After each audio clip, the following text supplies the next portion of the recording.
Hello and welcome to another exciting episode of the Full Spectrum Podcast. My name is Trey. I am Rungren. And yeah, we got a show tonight. We got stuff. Yeah. And I think we have the bugs worked out so that we're on YouTube now. Dun, dun, dun. Yay. Finally. All right. But yeah, it's a pretty big show tonight. So just a quick Go ahead.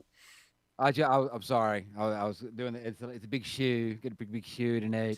It's Sullivan. Yeah, I think. No, for sure. Yeah. For sure. Anyway, go ahead. Go ahead. Just a quick rundown of what we got. We got some games for review that have been holding on. We've got some State of Play stuff. A lot of State of Play Plus, let's be honest. Then we got some good news, some bad news, and the whole rigmarole there. And yeah, as has been pointed out, we do have a delay now because of Restream.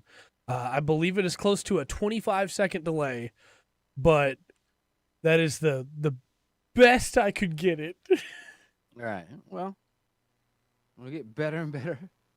There is an upgraded version we could get, but it's not cheap. That would make the delay better. Yeah. So we'll work with it. So if it takes a minute for us to get to your questions, your comments, apologize.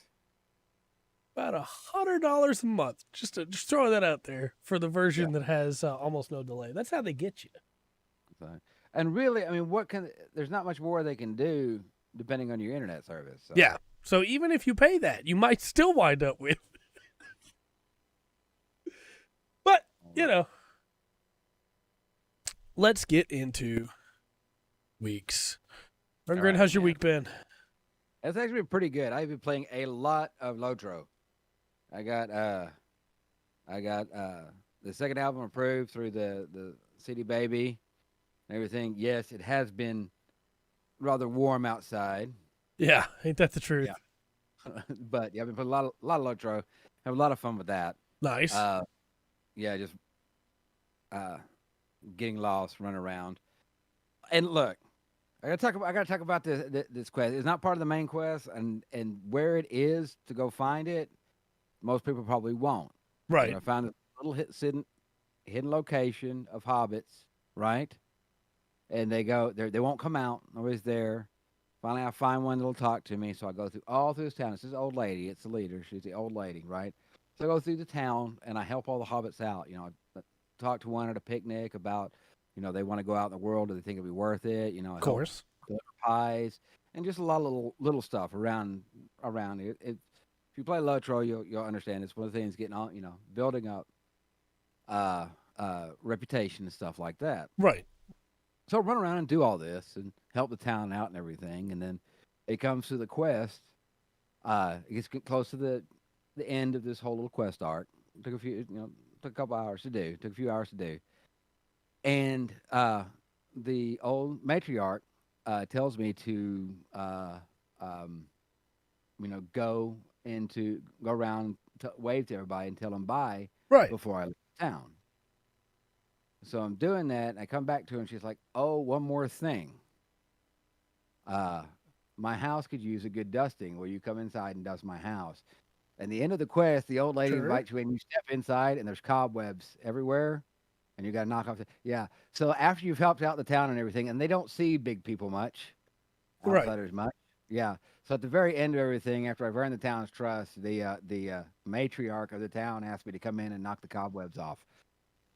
I'm like, oh my, like sneaky. I was like, oh, okay. Yeah. All right, then. I have just caught up to the second meaning that can mean. And, yeah. Yeah. So, yeah, I went in. And you open the door and go in, and there's cobwebs everywhere, and you get 10 of them and clean them off. And of course. Yeah. It was hilarious. Like, that's awful, man. That's hilarious. It was great. Yeah, no, I get it. I don't think chat got it, but I got it. How do you explain this? I'm not gonna. And then we watched Scoob. Okay. Yeah, it was a little disappointing.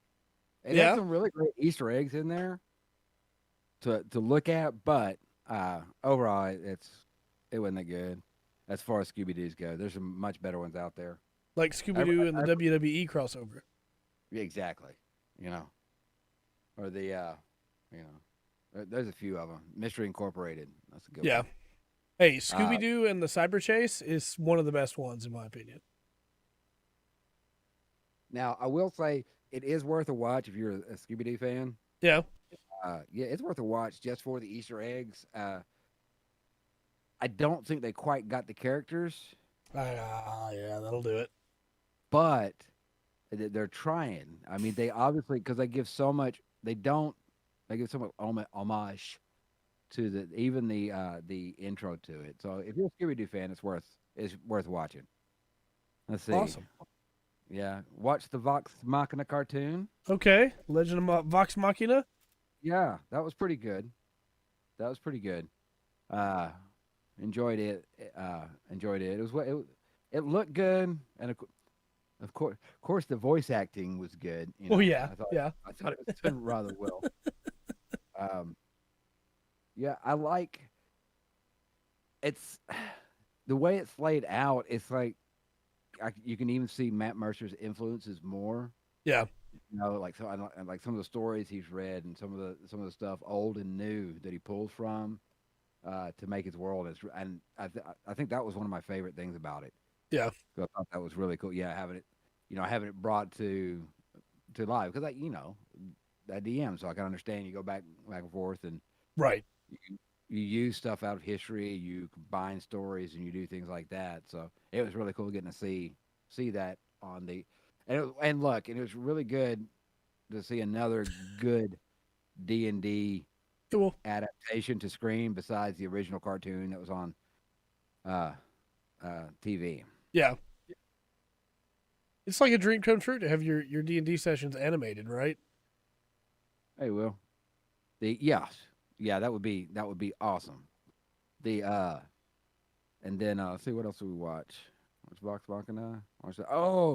And then I watched through the 3 episodes of the Godzilla on the Netflix anime. Singular Point? Is that what it's called? No, I think so. Let me double check. No, it was it Planet of the Monsters? Was the first one? It might be. Okay, that might be that there was 3 of them in a row. Planet of the Monsters. I remember the episode names. Yes. That is Planet the Netflix show, yeah. Okay. So it's Planet of the Monsters, and the second one, I can't remember, and the third one was The World Eater. Okay. Which it was pretty good. Yeah. It was. It wasn't bad. Yeah. The dialogue gets a bit much. Yeah. At times. A little bit, yeah. But overall, I think they did a really good job with. Awesome. Yeah, because it's at 20,000 years in the future. Yeah. And they get there's some weird stuff in there. So yeah, definitely some weird stuff in there, but it's got good. It's got good. Once again, it's got good Easter eggs. It knows the lore of it enough. Yeah. This is not like we're not gonna go look at everything. It's like no, we're gonna make it bigger and better. And I enjoy Godzilla and the monster movies and the whole kaiju thing. Yeah, Godzilla rules. So, yeah. He's the king of the monsters. He is. I would talk more about Godzilla, except for that copyright strike. You know who? But Toho made Godzilla, so we can still talk about Godzilla. Right. So. Somebody owns the copyright for a lot of the animated stuff for Godzilla. We're not showing any images, okay? Yeah. Leave us alone. But it makes me wants to go through and really catch up with and watch all the new ones. Yeah. Then I think it starts with 2014. Yeah. Godzilla. Yeah, and there's a sequel to that one. And then there's another one that came out around the same time that has nothing to do with that called Shin Godzilla. Shin God. That's a weird Godzilla. Yes, it is. That's the same guy that's making that is making Shin Kamen Rider and Shin Ultraman. That's all I'm saying. They don't. Did they do the same thing? I don't know. But it's gonna be interesting. I don't know. Shin Godzilla. Yeah, that was bizarre. That was bizarre. But no, all the ones the movie. What was Legendary Godzilla? Yeah, is the one from the monster universe with King King Kong and everything. So, but yeah. So I'm trying to think of it. What was that?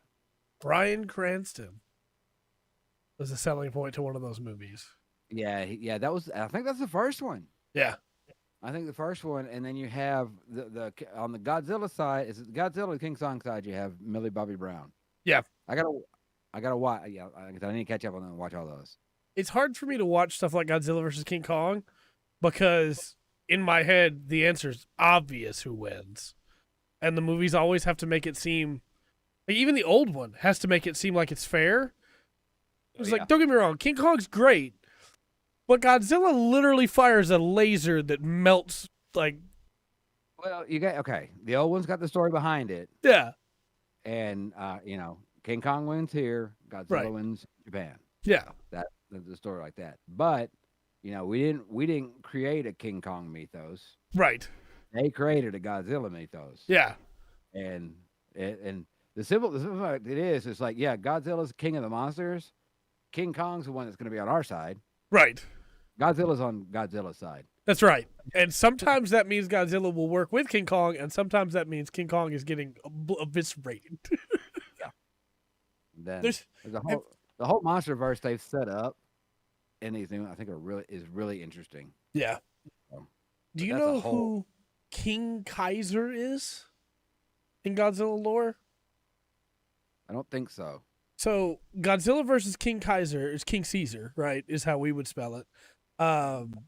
It's a wonderful movie in a lot of ways. The Godzilla has come back to Rampage, and they have used the power of children's songs to summon the defender of the area, King Kaiser. Understand, Will? Enjoy your meal. And King Kaiser comes running out. He's a big lion beast, and he gets ready to fight Godzilla, and Godzilla just smacks him down, just wins instantly. And it's like, yeah, no, there's a reason he's king of the monsters. Yeah. But I mean, if you're the Demon Destroyer, then things get different. Well, I don't know. It's always weird how Godzilla always just manages to pull it off. Yeah. I think the only one. I don't know how much I should spoil for you if you can go back and watch some of them, but yeah, he does, except for the couple times that he doesn't, and it's catastrophic. Oh yeah, no. I know he doesn't. I'm just saying the movies. Yeah. When you get into comic books and which I thought it was really interesting. They did the monster sacrifice in the movies. Spoiler, I guess. Sorry. Let me put up spoiler the cool. As we rant about Godzilla. But I thought that was I thought that was really interesting. I liked that.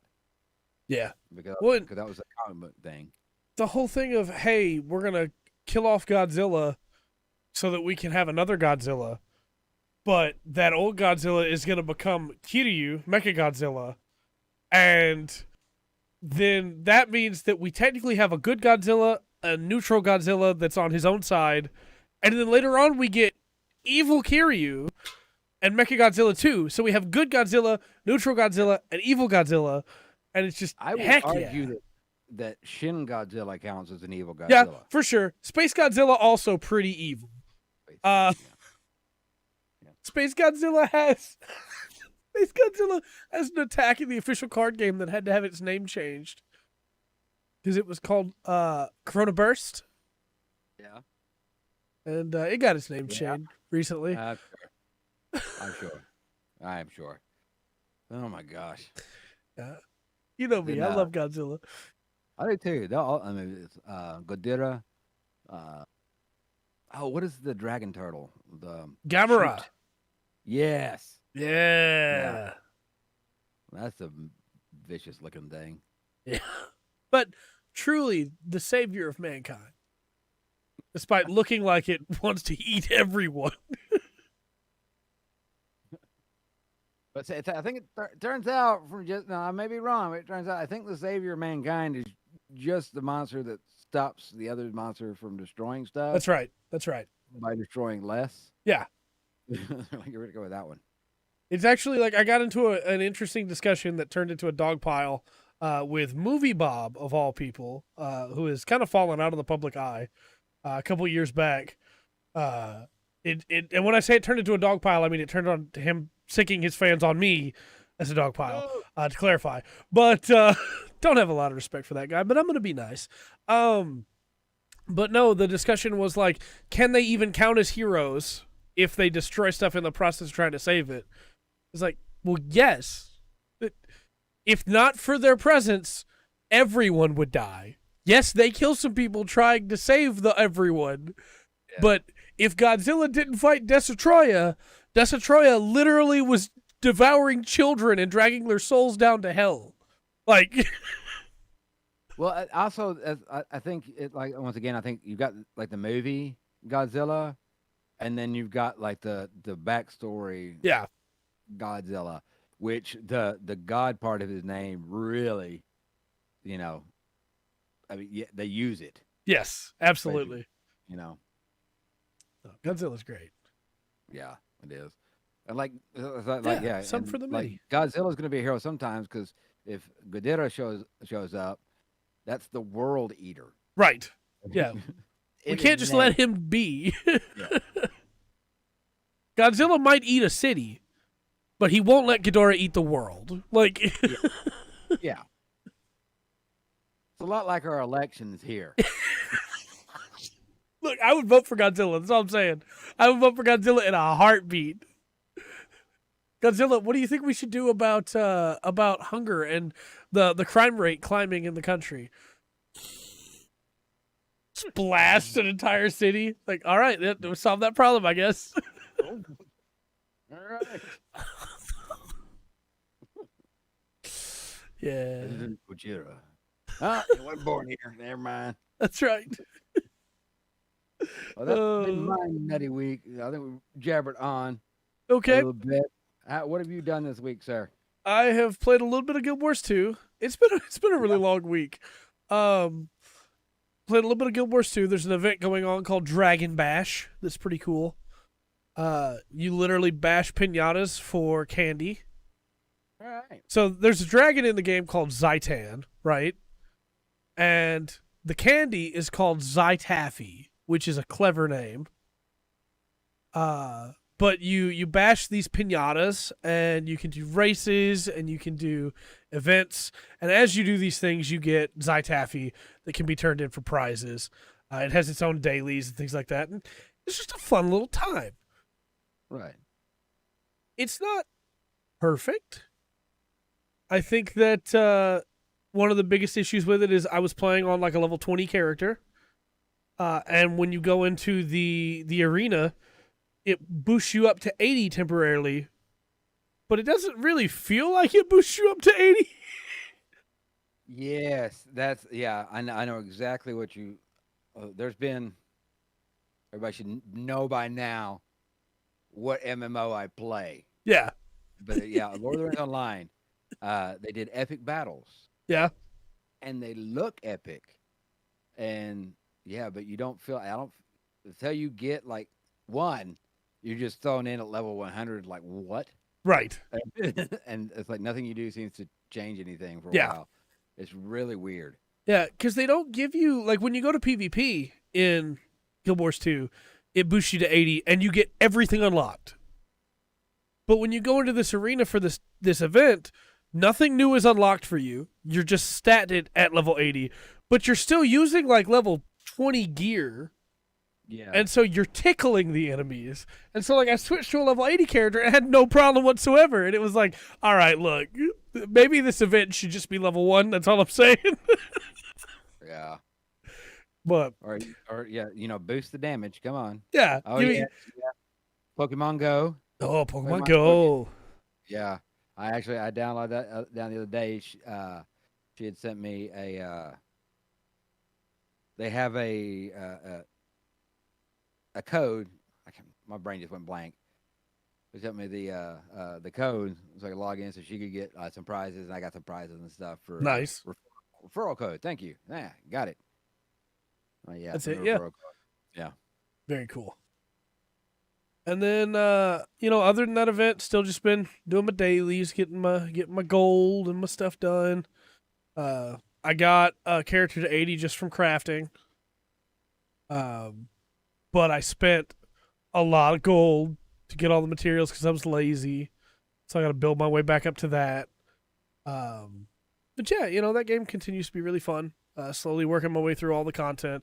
Put out another video on it yesterday. That is my current thoughts at 225 hours in. And I knew when I put up that video, I knew without question there was going to be one comment that was going to come up. And it was going to be somebody telling me those were rookie numbers. And I was not disappointed. Almost immediately got somebody going, that's rookie numbers. It's not did you watch the video? That's not the point of the video. But it's fine. So, yeah. I had to start out with these. That's what you have when you start the game. Yes. As it turns out, you must first have rookie numbers before they can become professional numbers. Yeah. But Stupid. Still really fun game. Liking it a lot. So hopefully have some time next week to put into the story and be able to get some more story reviews out. But I've mostly, the little bits of time that I've been playing has mostly been with my SO. And so she's been working her way through and playing the game too. And she really likes it. One of her big things is when we play games together, I obviously have a lot more time to play than she does. And so, because it's my job to play video games. And so most of the time, our characters are not the same, right? They're not the same tier. And one thing she worries about a lot is not getting anything from playing with her. Now, of course, I enjoy just playing with her. But I understand where she's coming from. The idea of, well, she's just wasting my time.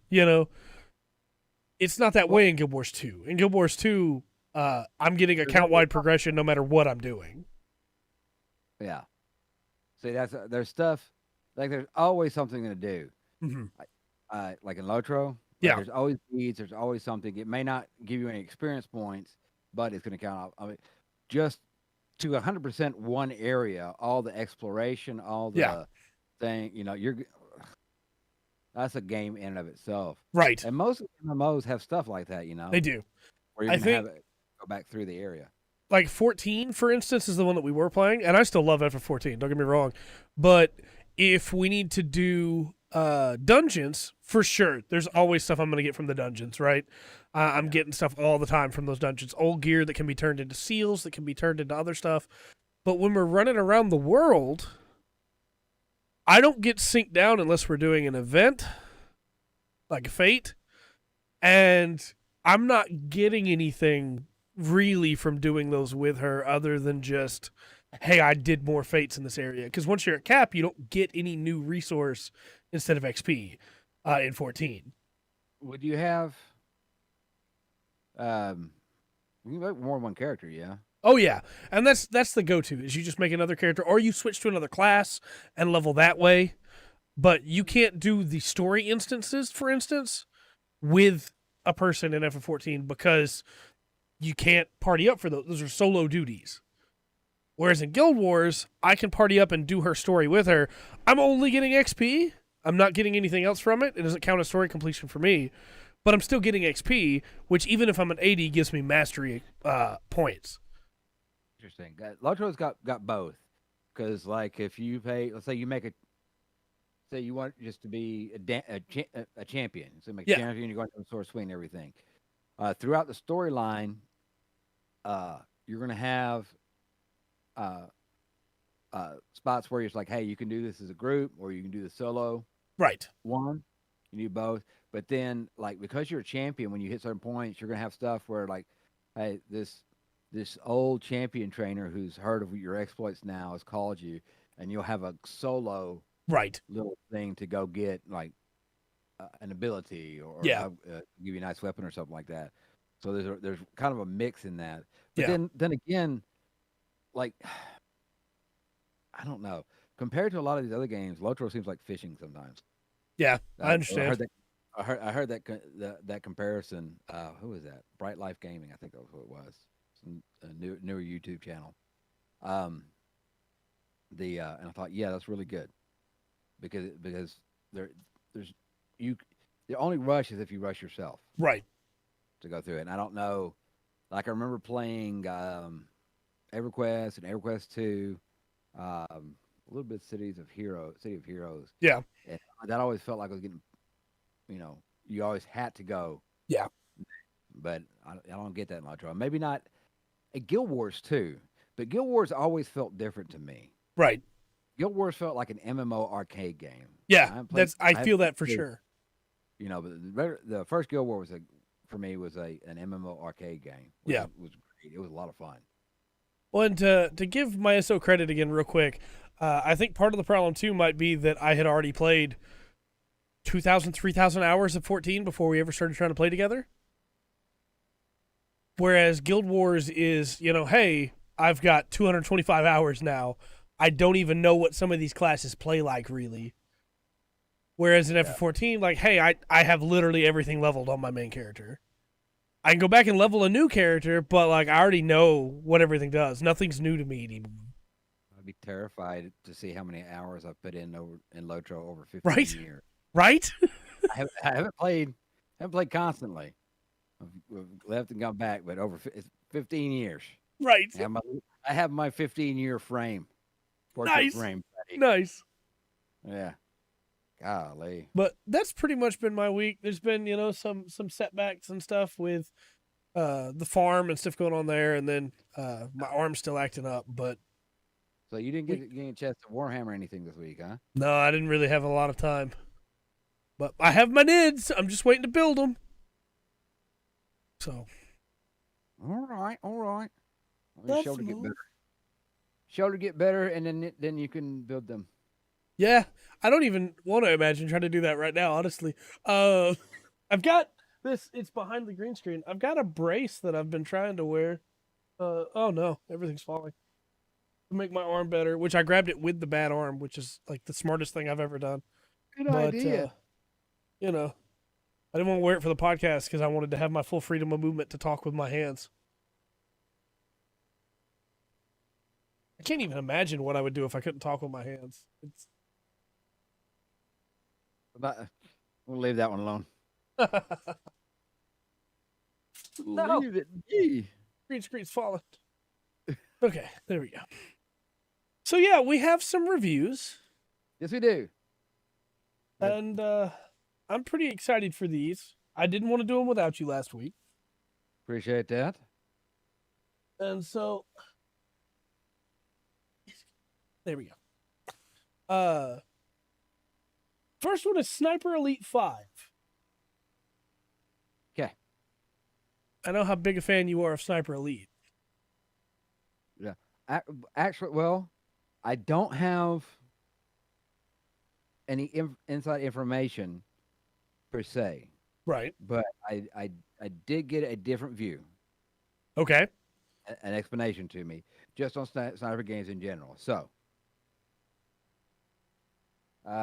I think, you know what? I think I'm going to give it 82. Okay. Just as a reminder for everybody, too, Sniper Elite 5 is the 5th game in the Sniper Elite series. I actually think it might be the 7th game if we count the mobile offshoots, but it's the 5th main game. It continues the tried and true process that these games have gone down every time, which is, hey, shoot Nazis. And so, hey, let's do it. We got 79, you said 83? 82. 82. Yeah.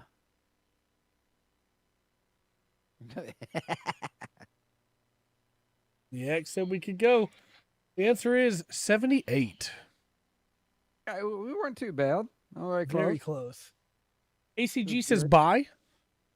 Yeah. Oh boy, I have some reviews laid out today. Games Radar says Sniper Elite 5 is the best it's ever been with a new game mode that'll blow your mind. I just want to point out I would hope that it's the best because it's the only Sniper Elite 5. So, yeah. And really, you gotta say blow your mind on a sniper game? Mm-hmm. That's good. Go for it. Just had to throw that one out there. Get ready for this one, okay? Wait, hold on, wait. Read that review one more time. Yeah, Is it okay. a complete sentence? No, Go ahead. I don't think it is. Sniper Elite 5 is the best it's ever been with a new game mode that'll blow your mind. Which is? Oh my God. Okay, move on. PlayStation Universe says Sniper Elite 5 is the series at its strongest to date. It's not a radical paradigm shift by any stretch of the imagination, but it doesn't need to be. Instead, it builds on what Sniper Elite 4 did so well by expanding on the scale of maps, stuffs them with things to do, and polishes its already compelling combat. If you're looking for a tactical, rewarding World War II era shooter, Sniper Elite 5 comes highly recommended. How many buzzwords did they add into that? Quite a few, but at least they told me something. Well, they did, but They told me it in the most cliche way possible, but at least they told me something. And at least they used complete sentences. I agree. But why though? Says Sniper Elite 5 does what the series does best, letting you kill Nazis with unrelenting fury.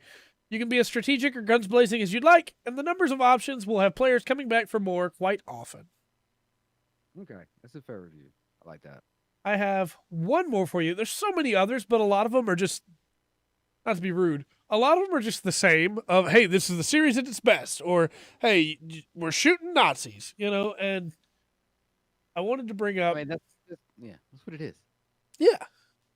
Gfinity, which we've never covered on the channel, says, the sniping in Sniper Elite 5 is still as gruesomely satisfying as in previous games, but various aspects of the game's design actively take the spotlight away from it, making for a clunky and frustrating shooter. I would love to know what those are. Yeah. But that, that takes more words. Mm-hmm. Man, that's awful.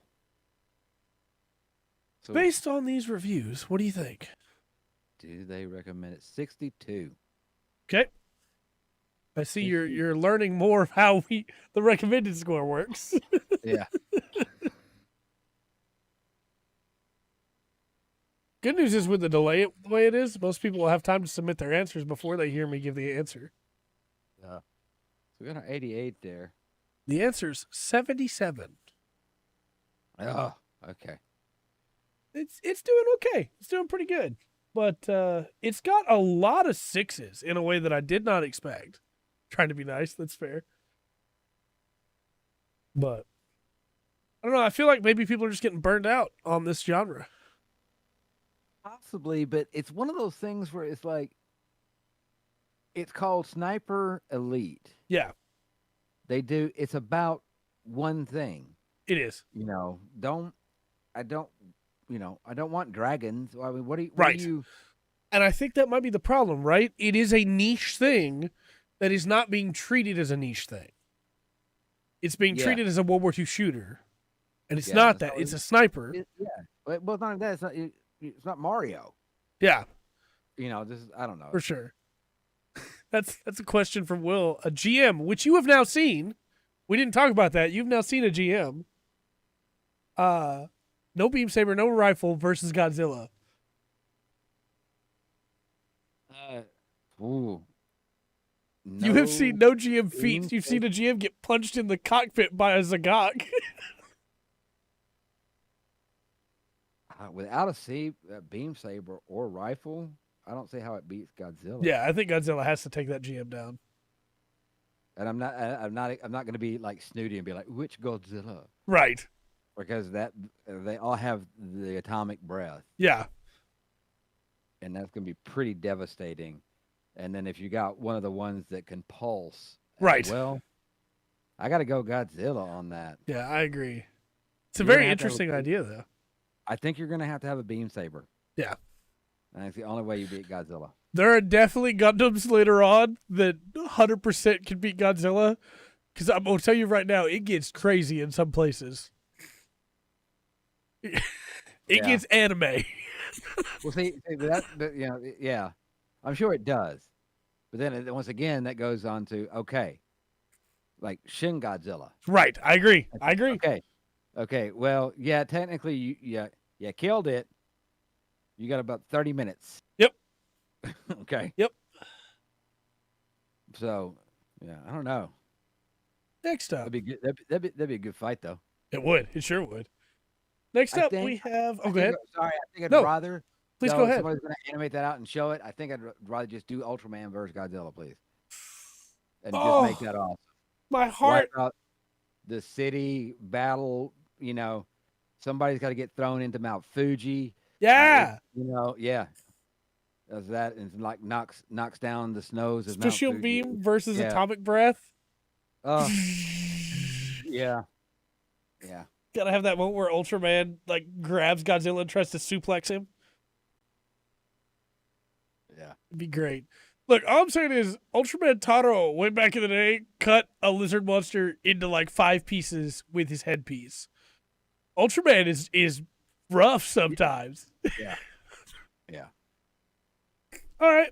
Next up, we have one that I have been very excited for us to cover, which is Kao the Kangaroo.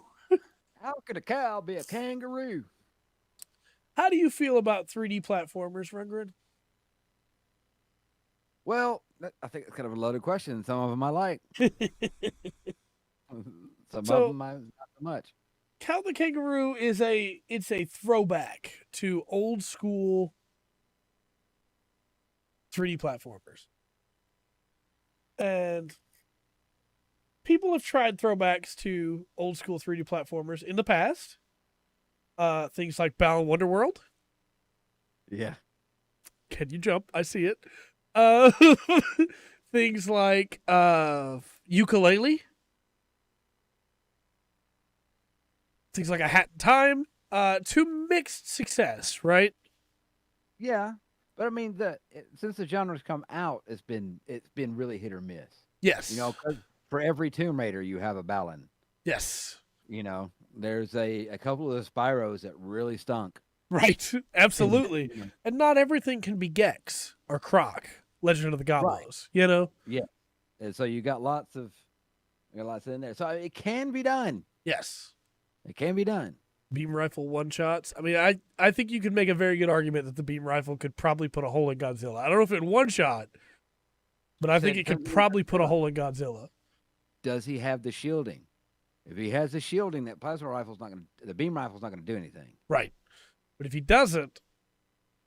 But if he can... But, yes.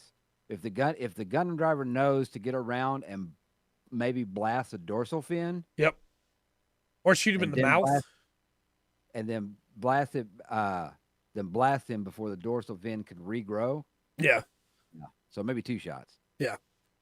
Beam rifle's pretty strong. So Kao the Kangaroo, what are you thinking? What are you thinking?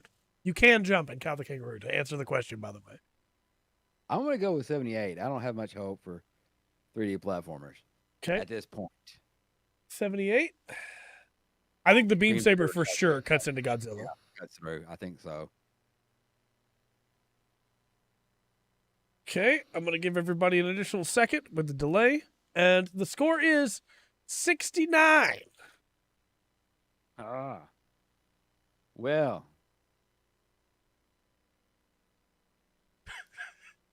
Can you jump? Oh. I can jump, but I'd probably hurt my knee. So, you can 75 there as well. 69's a little bit lower than you might have expected, right? Let's get some reviews here. All right. Despite still relying, this is from Niche Gamer, despite still relying on a lives mechanic, Kao the Kangaroo is still a very easygoing 3D platformer aimed for kids. The intended target audience will likely adore this title, and gamers who grew up and miss games like this will feel like they are coming home. Okay? High praise. God is a Geek says, Kao the Kangaroo is a fun throwback to platformers of the noughties. I read this review just to be able to say that, because that's not how I would describe the 2000s. But it has a few issues that really hold it back. Okay. That's the only reason why I read that one, to be honest with you. Okay. That's it? They finished? Yep. That's it? What are the issues? So, I want you to mentally prepare yourself for this one.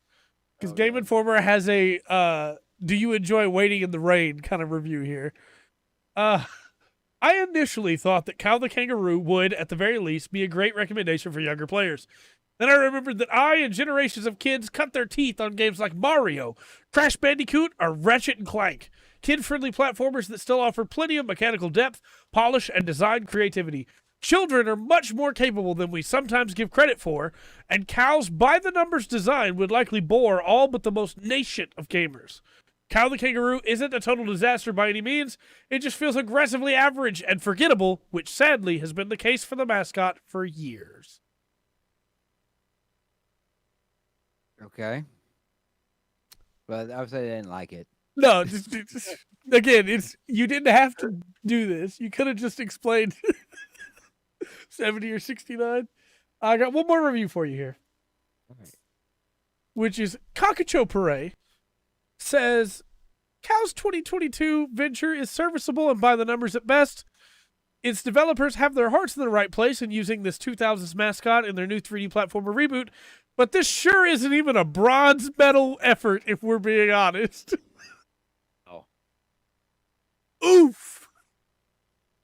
Wow. All right. I'm thinking like 58. Is that Okay. the last one? That was the last one. Yeah, I'm thinking like 58. Oof. It's a little harsh, but, you know, hey, maybe it deserves it. 58 for Waverly as well. Huh. And the answer is 38%. Oh. Yeah. That did Maybe- not go over well at all, sir. Maybe wait for sale on this one. That's all I'm saying. I think so.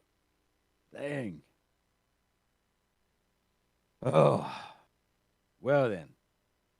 Yeah, that was Kao the Kangaroo. Got the end number again. That's true. That's true.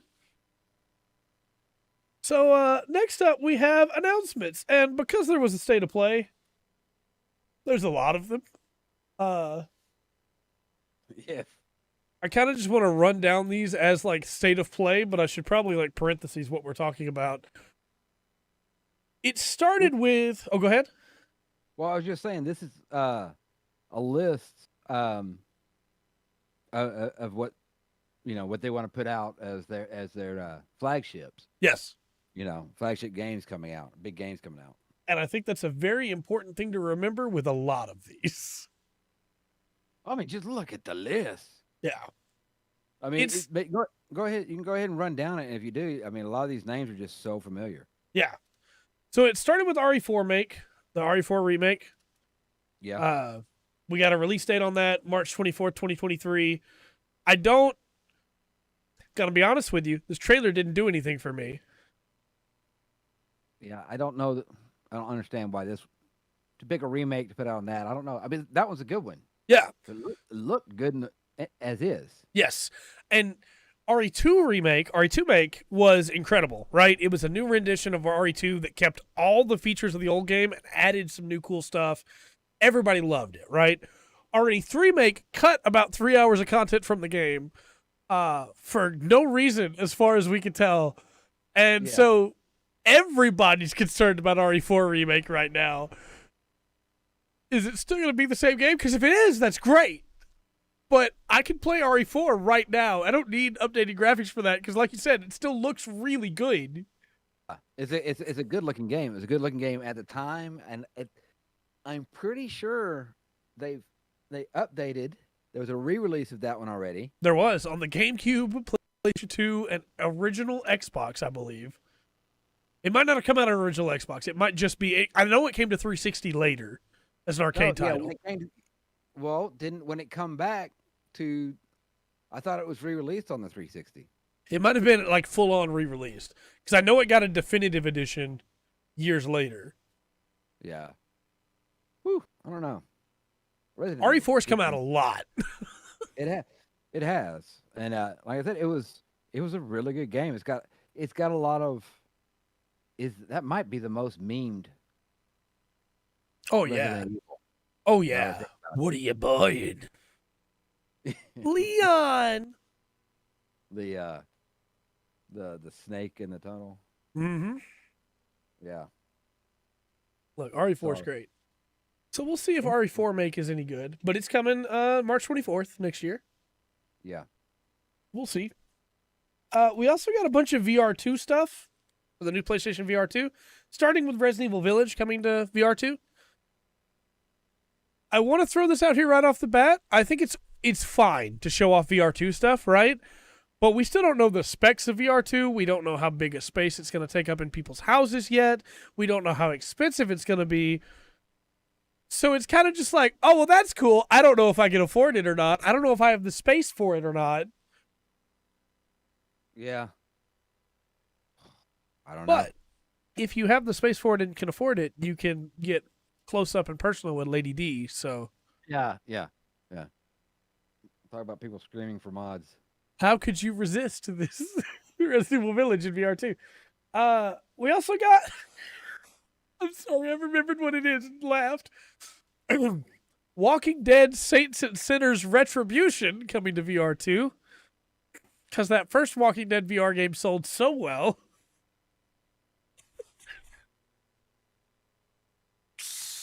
I don't have anything really to say about that. Just, hey, that's coming. No. Yeah.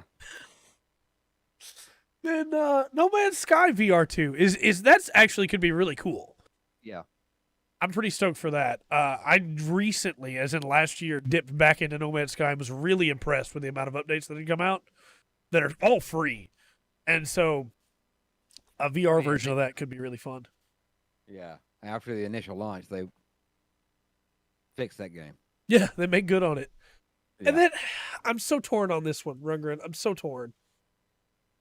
Horizon Call of the Mountain.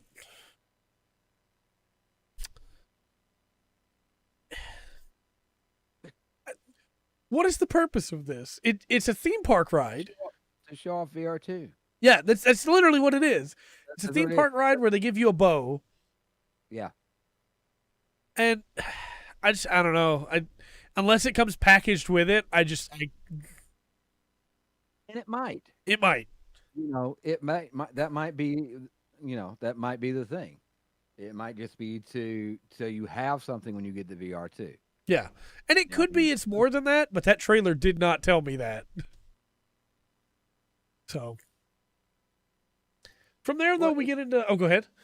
I was just going to say the VR stuff that's come out in the past has always been very short and very disappointing. Yeah. The big exception to that for PSVR is Astrobot Rescue Mission, which was a solid 6 hours long, actually incorporated the whole thing. That game is the core pillar of what made the VR work in my mind. And after playing that game, I never touched my PSVR again. Because nothing else was good. Nothing else could stand up to that, So, we'll see. From there, we get something that's really funny in hindsight. Marvel Spiderman is coming to PC August of this year. August 12th. Yeah. Right after they launched Marvel Spider-Man, Insomniac put out a tweet because so many people were asking if it would come to PC, saying that this game would never come to PC because Sony had paid for it. And on the day of the State of Play, after it happened, Poorly Aged Things put out that tweet. Never say never. No, this is cool. This is cool. It's a really fun game, and I'm glad not just for more people to be able to play it, but for the mod capability. You want to be able to play as Spider-Man 2199? Well, that's a big thing, and that's what the feedback I've been hearing about it is like. Finally, it's a great game. We can mod it. Yes, and yeah, so, I'm stoked. Look forward to that. Oh, a little off subject. Did you see that Superman Unreal 5 demo? I did. I don't know how I feel about it. Well, I'm trying to shake off Superman 64. Right. Anytime I see Superman 3D environment, I'm like, yes. And I think I don't want to, but that looked pretty good. It did. It looked very good, but much like you, Superman 64 has burned me on the idea of there ever being a good Superman game. I tried. Look, just go ahead and set it on Apocalypse. Yeah, and then you can make a good Superman game. that's true. That's The true. power balance will work. So All right, sorry, next didn't mean up, to cut it off. no, you're good. Next up, we have Stray, which was shown off here. And this was looking pretty cool. It's coming July 19th. You play as a... Talked about this before? We talked about it when it first announced, and all we knew about it was you'd be playing as a cat. We seen the demo. We saw the demo. No, I think it was, or maybe it was just a trailer. What we got was like a... Yes. It wasn't like full gameplay like we got this time. Yeah. Yeah, I'm interested in this game. It looks pretty cool. I'm really down for, hey, you're a cat. You don't have all these extra... You got to explore this cool world as a cat. Yeah. I think, one, I like the concept of it. And I think it's going to make gameplay interesting. Yeah. And, man, it looks good. Oh, yeah. The world building looks really interesting, too. I want to know what's going on there. Lighting and, the way everything's set up is really good. Yes. This was a well-shot trailer for sure. Speaking of well-shot trailers, after that was the Callisto Protocol, which is coming in December 2nd. This is Dead Space, right? Like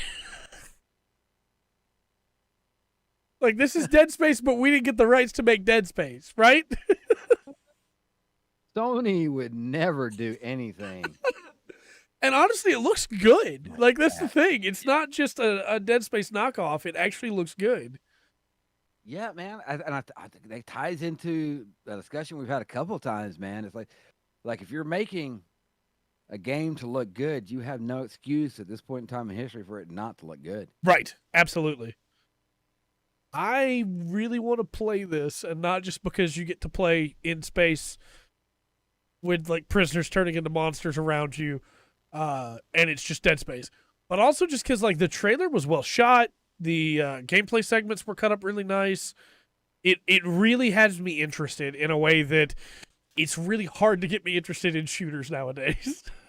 Fair enough. I wish they would. I know a game I want to. I want to remake The Thing. Yeah, for sure. Did you ever play that game? I didn't play it, but I know a lot of people love it. Yeah. Do you know the movie? Yes. Kurt Russell. Okay. Yes. The game was the sequel. Okay. As it goes into, and it was Dead Space before it was Dead Space. Right. And if that's not a spoiler, if you need to watch the movie first, okay. But with what they're doing, because Dead Space was kind of like The Thing in space. Yeah, it was in a way. So yeah, well, we do have a Dead Space, the remake coming, don't we? Yeah, we do, and I feel like this might be an answer to that. Of like, oh, okay, well, they're just gonna remake it, do stuff. We're gonna make our own Dead Space then. Yeah. What? Yeah, I remember we had some discussion about that. All right. We'll see how that remake turns out. Yes.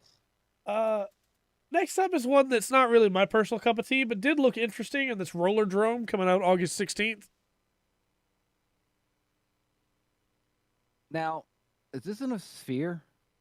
So it's hard to tell, but you're on roller skates and you're jumping around an arena with guns, shooting enemies. I think there's an old game that was that. Might be. We were just fighting. I don't remember. It had a name very similar to that. Right. Graphically, this looks like Sable, if you remember Sable. Okay. It doesn't look bad by any stretch of the imagination, but it just didn't really grab me personally. Right. But music was good. After that, we have one of the like big surprising trailers to come out of the State of Play. Eternights? Not Eternights, Eternights. This is being made by one guy. Looks really good for being made by one guy, by the way. He's been working on it for the last few years, last 7 years or so, because he played Persona 3 and went, oh, this is really good. And then he played Persona 4 and went, oh, yeah. And then he played Persona 5 and was like, I gotta make one of these. And so he's making his own JRPG. Yeah, go for it, man. Yeah. That's exciting. And there's you get a prompt to hold a girl's hand. So I mean, you know, it's probably gonna be great. It'll fulfill every nerd's fantasy, be able to hold a girl's hand. No, it gameplay wise looks really good. It looks like a really fun JRPG. So I'm excited for that. And like flashy colors look great. All right, elephant in the room. Let's talk about Street Fighter 6. That's not. Oh my gosh. I feel like I'm No. insane because I'm looking on Twitter and everybody's going, "Man, I really like these new designs." Everybody taking crazy pills? Right? That doesn't look What? like Ryu to me. Color him green, he's the Hulk. The Right? Well, from the whole like get go, it's like, and it may turn out to be a great game. It could be. It could be. But like from the original logo they put up, we were like, Yeah. what? They've changed the logo since then, thankfully. Yeah. Thankfully. And they've said this engine has a new dynamic lighting system that incorporates like graffiti as a style so that the lighting changes on the map depending on who's in the lead. Which that could be really cool. Okay. But I have one gigantic bone to pick with this. Infinite the piano key necktie.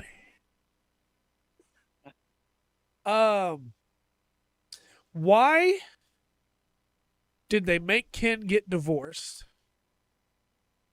Ken Masters is now lore accurately divorced. Look, every trailer, Ken looks more and more upset. Every trailer, Ken has been kicked more and more to the curb. Why did they make his wife leave him? I don't know. But like he's still pretty, you know, he's still one of the greatest fighters ever. Yeah, we don't need sad Ken Masters. Ken can be happy, dang it. Turmoil of life. I did see a really funny meme, though, that was like most people, oh, Ken got divorced? Okay. Street Fighter lore fans, Ken's wife left him? Oh, no, why would she do that? He's so sweet. And then, like, people that only care about the gameplay going, I wonder if Ken being sad and depressed means that his frame data has changed. That can reflect the RNG. Right. Poor Ken, man. Man, I wish I could be the American the Japanese think I am. Yes. Yes. Yes. Man. I will say, the new characters look pretty interesting, except for Luke. I think Luke looks terrible. But, you know, hey, maybe I'll be wrong. Maybe I'll wind up liking Luke. Who knows? Well, I think when it gets a little bit closer, there'll obviously be some secret characters. We'll get a nice, for sure, the official full roster. Yeah, because right now all we have is the leaked one, and that could change.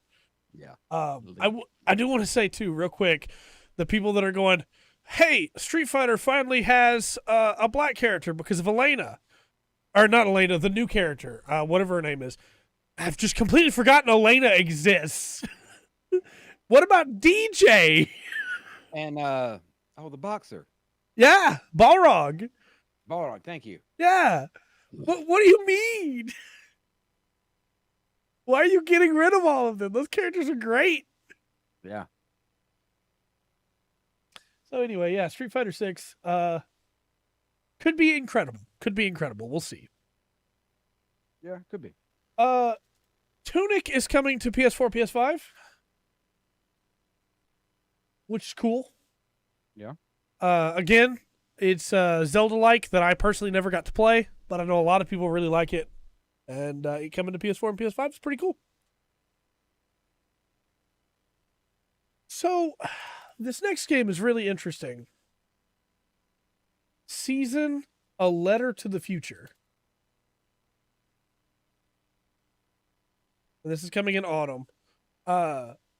This is a game about a world that seems like it's on the verge of destruction, and you're playing a girl that is just trying to like write down the memories of the people that are about to be destroyed, as far as I can tell from the trailer. And it seems really peaceful in a way, as she's copying this stuff down. I'm really interested in this. Yeah, I don't know. I want more about it. Yeah. You know, as far as we got an idea, but I definitely want more about this. Yeah, I agree. And I'm sure we'll get another trailer closer to autumn. Because this could go like, that could go like Final Fantasy. Yeah. End of the world type thing, or it could Right. be more like what I'm trying to think of, Last of Us, or that's not what I'm trying to think of. But more grounded, I guess. Yeah, for sure.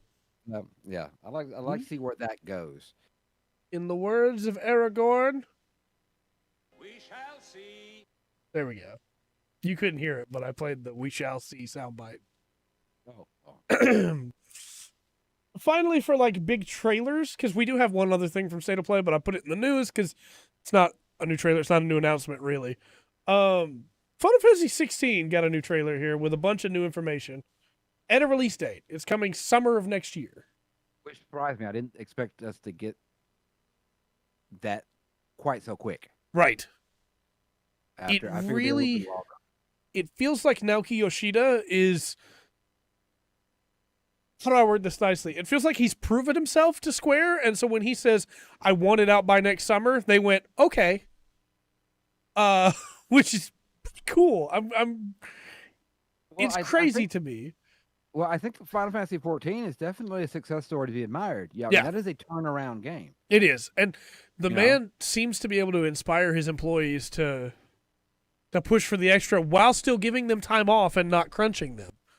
So, if he says it'll be done in summer, I believe him, you know? We talked about SD Gundam Battle Alliance last week. That's why it's not in the announcements this week. But still very hyped for that. They have the framework for this, for 16, obviously. Right. Based off 14. So, I think that hopefully that allows them to get, more creative. Yeah. Instead of having to be foundational. It also, we got some gameplay in this, and it feels really DMC. It feels very Devil May Cry in a cool way. Summons seem to be really important to it, like summoning the power of Titan to be able to do like big punches, summoning the power of Ifrit to be able to use like fire attacks on your weapon. It looks really cool. And we got a list of the summons that were currently revealed to be in the game, and it's Phoenix, Ifrit, Garuda, Shiva, Titan, Bahamut, Remu, and Odin. So, of course, right? No Leviathan, which surprised me, but, Well. Yeah. Well, it's probably there. Yeah. I would bet that it's there. I'm assuming it's in there.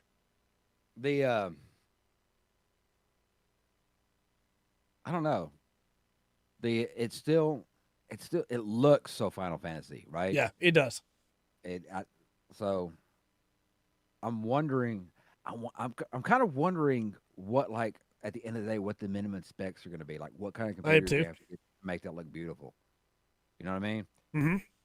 Well, and from a story perspective, I'm really intrigued too, because it seems like each of the summons have like a human they're connected to, and it, based on the way they did it in the trailer, it doesn't seem like that's the person who summoned Garuda. It seems like that's the human form of Garuda, which is like, okay. Yeah. So, it's intriguing. Maybe you bind the summon to yourself? Possibly. Or I wonder if they're going to go with, like, team building for this. Could be. You have a party that's just the summons in their human form, and then after a certain time, they can activate the summon form? Yeah. You build them up. You'd still go and group up and things like that. But a little bit be more than pets. Right. But I don't know. We'll see. I'm definitely excited to see the members of the team that Yoshi P has gathered together working on a single-player game. I think that's nuts. And to bring in Masayoshi Soken, the composer for 14, to be making the music for 16, he's made a new version of the theme song that includes the names of the primals, which is pretty sick. That's cool.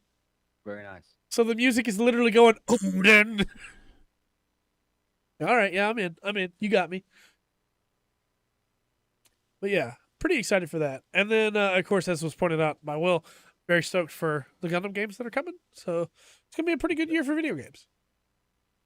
It's shaping up to be, and we've had a couple of things brought back to this year. Yeah, that I thought would be next year. I think we've had a couple of things pushed off to next we year. have. We've got a few things actually brought back to this year, so that's Like that's Digimon Survive, that's probably getting pushed out to die. Digimon. I hope it's not.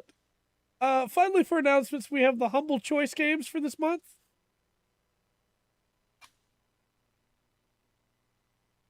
And Right. these are looking pretty interesting. Let me give you the list here. Star Wars Squadrons. Good. Very, very Okay. good pick if you don't have it yet. Heck yeah. Phoenix Point Year One, which is a shooter, I believe. Okay. It's like, oh, I'm sorry. It's like it's an XCOM like. Okay. Call of the Sea, which is a indie game based around going to a deserted island and finding out what happened there. Okay. It's supposed to be very good. Excited for that one. Game Deck, which is a cyberpunk isometric RPG where you play as a detective. Okay. Be all right. Sounds like Pumpkin- the Shadowrun game. Yeah, very much For in that cyberpunk. style. Pumpkin Jack, where you play as Pumpkin Jack, and it's a 3D platformer. You play as the mythical Pumpkin Lord, and you dive into an epic adventure through otherworldly landscapes and help the evil annihilate the good. So, I'm saying is Pumpkin Jack's got a scythe and a shotgun, so I'm interested. Evil will always triumph over good because good is dumb. Right. Then we have Seed Survival Gloria Victis, which is a strategy RPG and looks to be fairly interesting. Resource management and all that stuff. Then we have I Am Fish, which is an adventure game that, as far as I understand, is made by the same people as I Am Bread. Okay. You're a fish in a fish tank or a bowl or whatever, trying to get through various levels. Could be fun. Could be. And then finally, Super Hot Mind Control Delete, which I think just came off of Game Pass to come on to Humble Choice. Yeah, it wasn't too long ago. So, It's fast, yeah. you haven't played it yet. Always It's an very interesting good. game. Yeah. Want to be Always bread? interesting game. Life'd be a lot easier if I was a piece of bread. But then I'd get eaten. Some people are into that.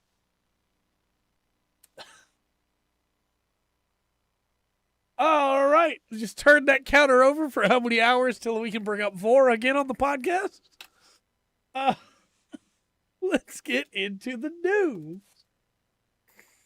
Oh my god. Okay. We're going to the news. So, Horizon Forbidden West is getting an update. It's a pretty big update. Yes. It's going to include New Game Plus, which is great. I think every game, for the most part, should have New Game Plus. I do too.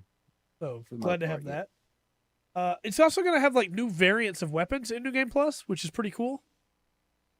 Transmog, where you can transmog your gear, transmogrify it to be different types of gear.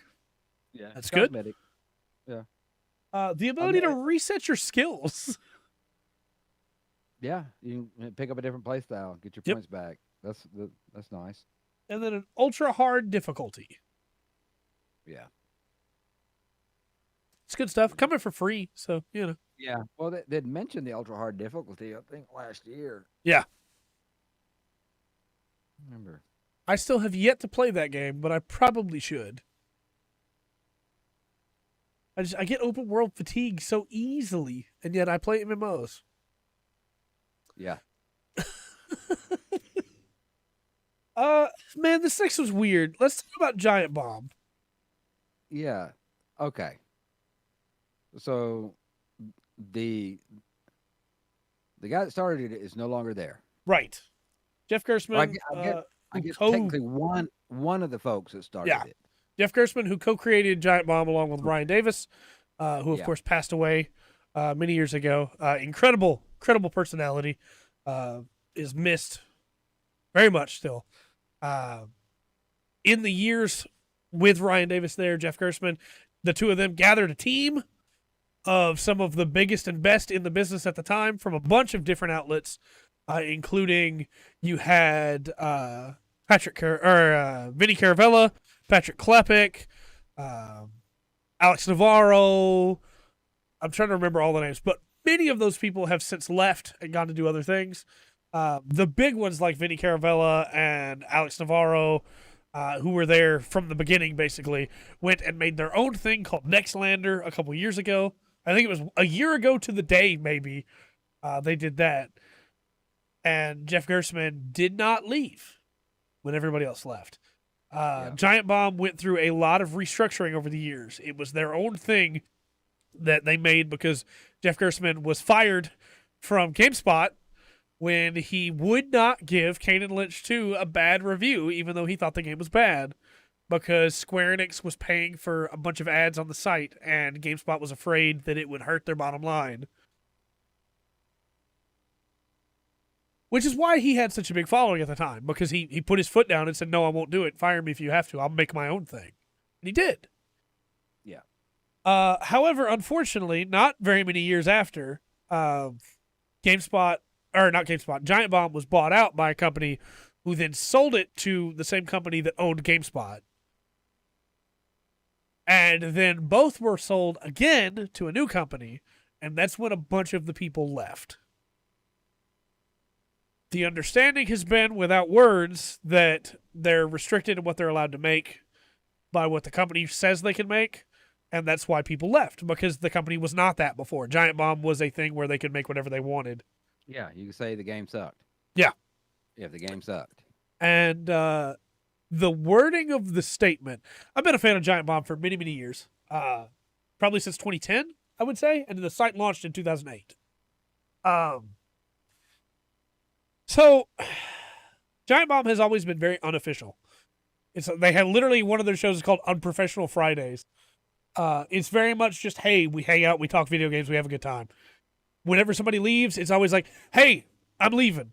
Here's why. It's no drama came up. It's just, this is what I want to do. I have this thing planned.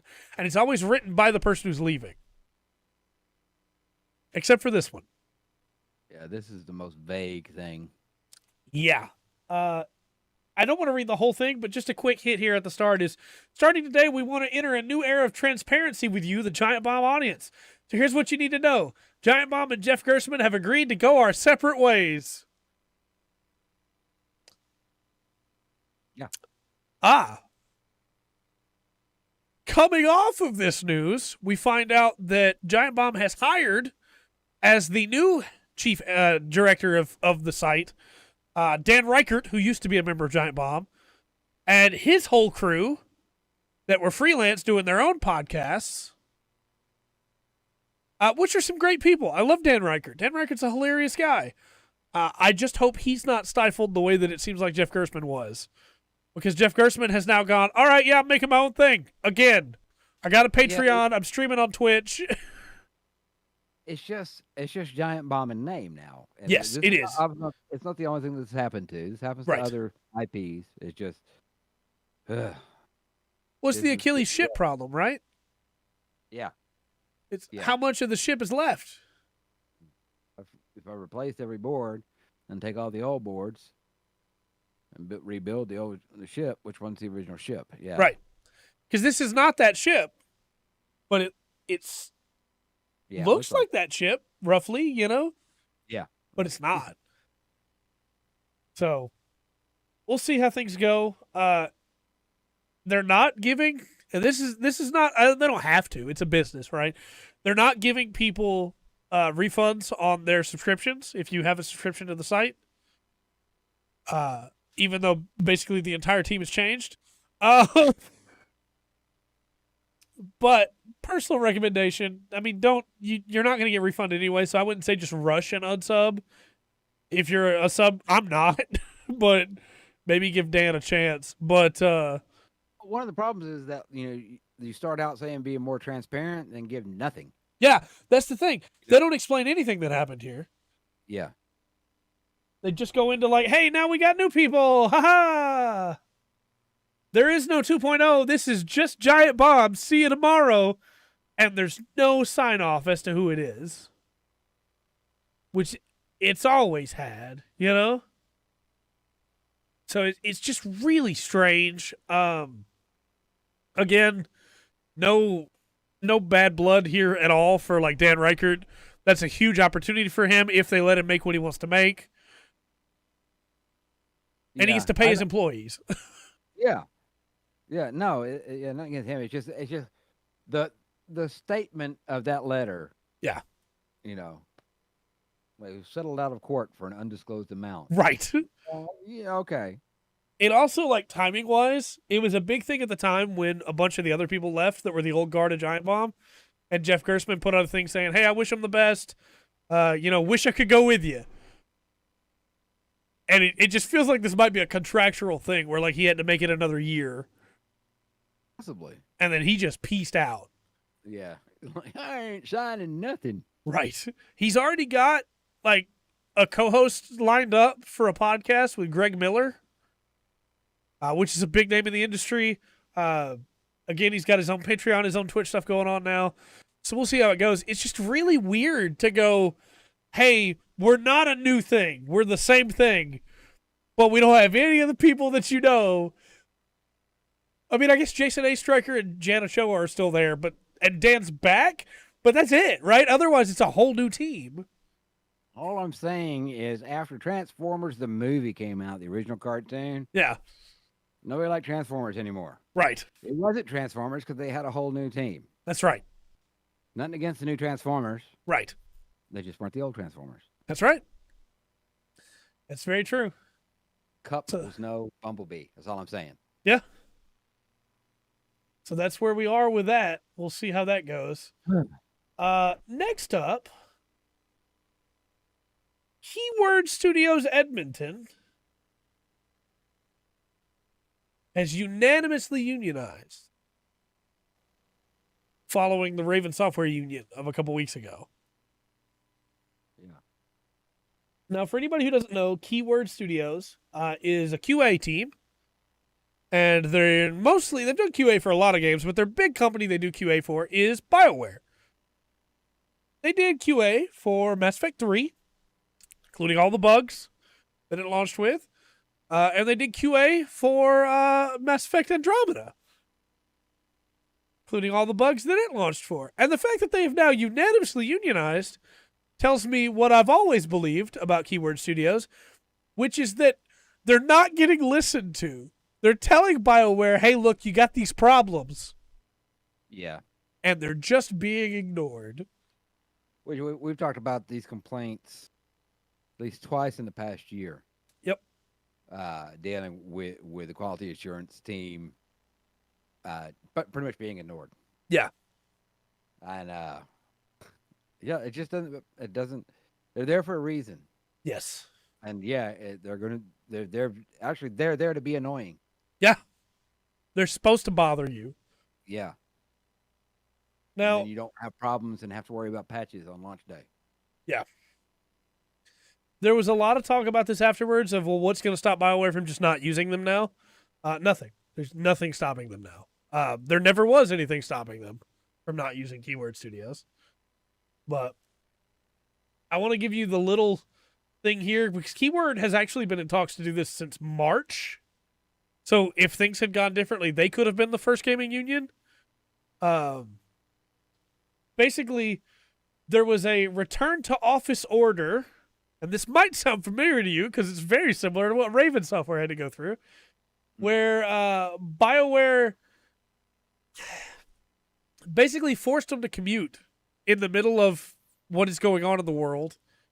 Hundreds of dollars in extra expenses to return to the office that doesn't exist anymore, so they had to go to another place of the country, in Edmonton. Yeah. Then it says, really, this is one job that does not need to be in an office. Right. But specifically, we're going to make you come to the office anyway. Yeah. Already frustrated by low pay, the workers found higher commuting costs harder to swallow, and also found the work from home flexibility a meaningful benefit. Why not have it? They also were no longer receiving paid time off. Yeah. And if you developed any kind of illness, including the one that was going on and still is in a lot of places in the world, you would have to take a personal day. And if you missed too many of those, you no longer had a job. There's a reason that the team is only 16 people strong now. So, yeah. Again, I know a lot of people are against unions, and I understand why. I have seen what unions can do to a business, but I've also seen unions make a difference. And the fact that that's the thing. It's not strictly black or white. Right. It's like sometimes there needs to be a change. Yes. And a lot of the times, some of the times when a union could be avoided. Yeah.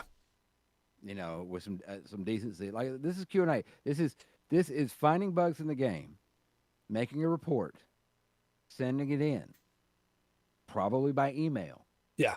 I don't see why, you're taking detailed reports. You got to let them know exactly what's happened. Yes. All the things surrounding what happened when that thing bugged out.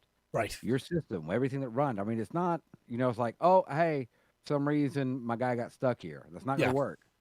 You have to give detailed reports. That's right. And like why in an office? No, man, sit at home. Hey, girl, sit at home. Yeah.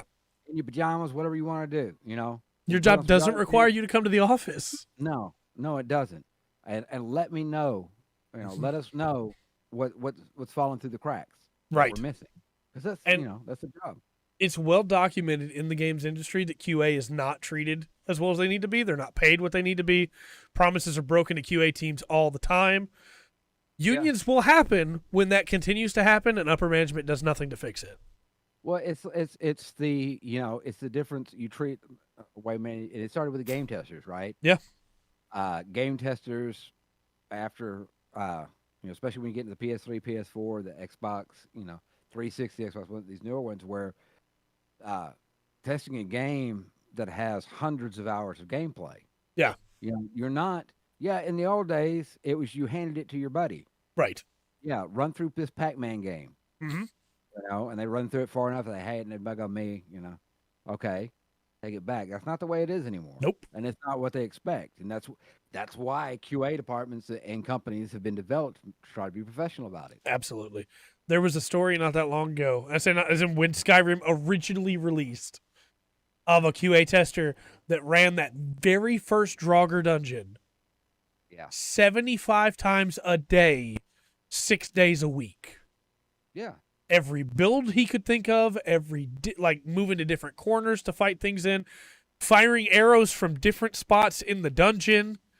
Well, see, that's the thing. Yeah, see, that's the thing. It's not, you just get to play a game. Right. No. Now, you get to get sick of that game. Yeah. You get to go, you will know, I'm sure that guy knew every aspect of that first little dungeon. Oh, yeah, I'm sure. Rebuild it from memory.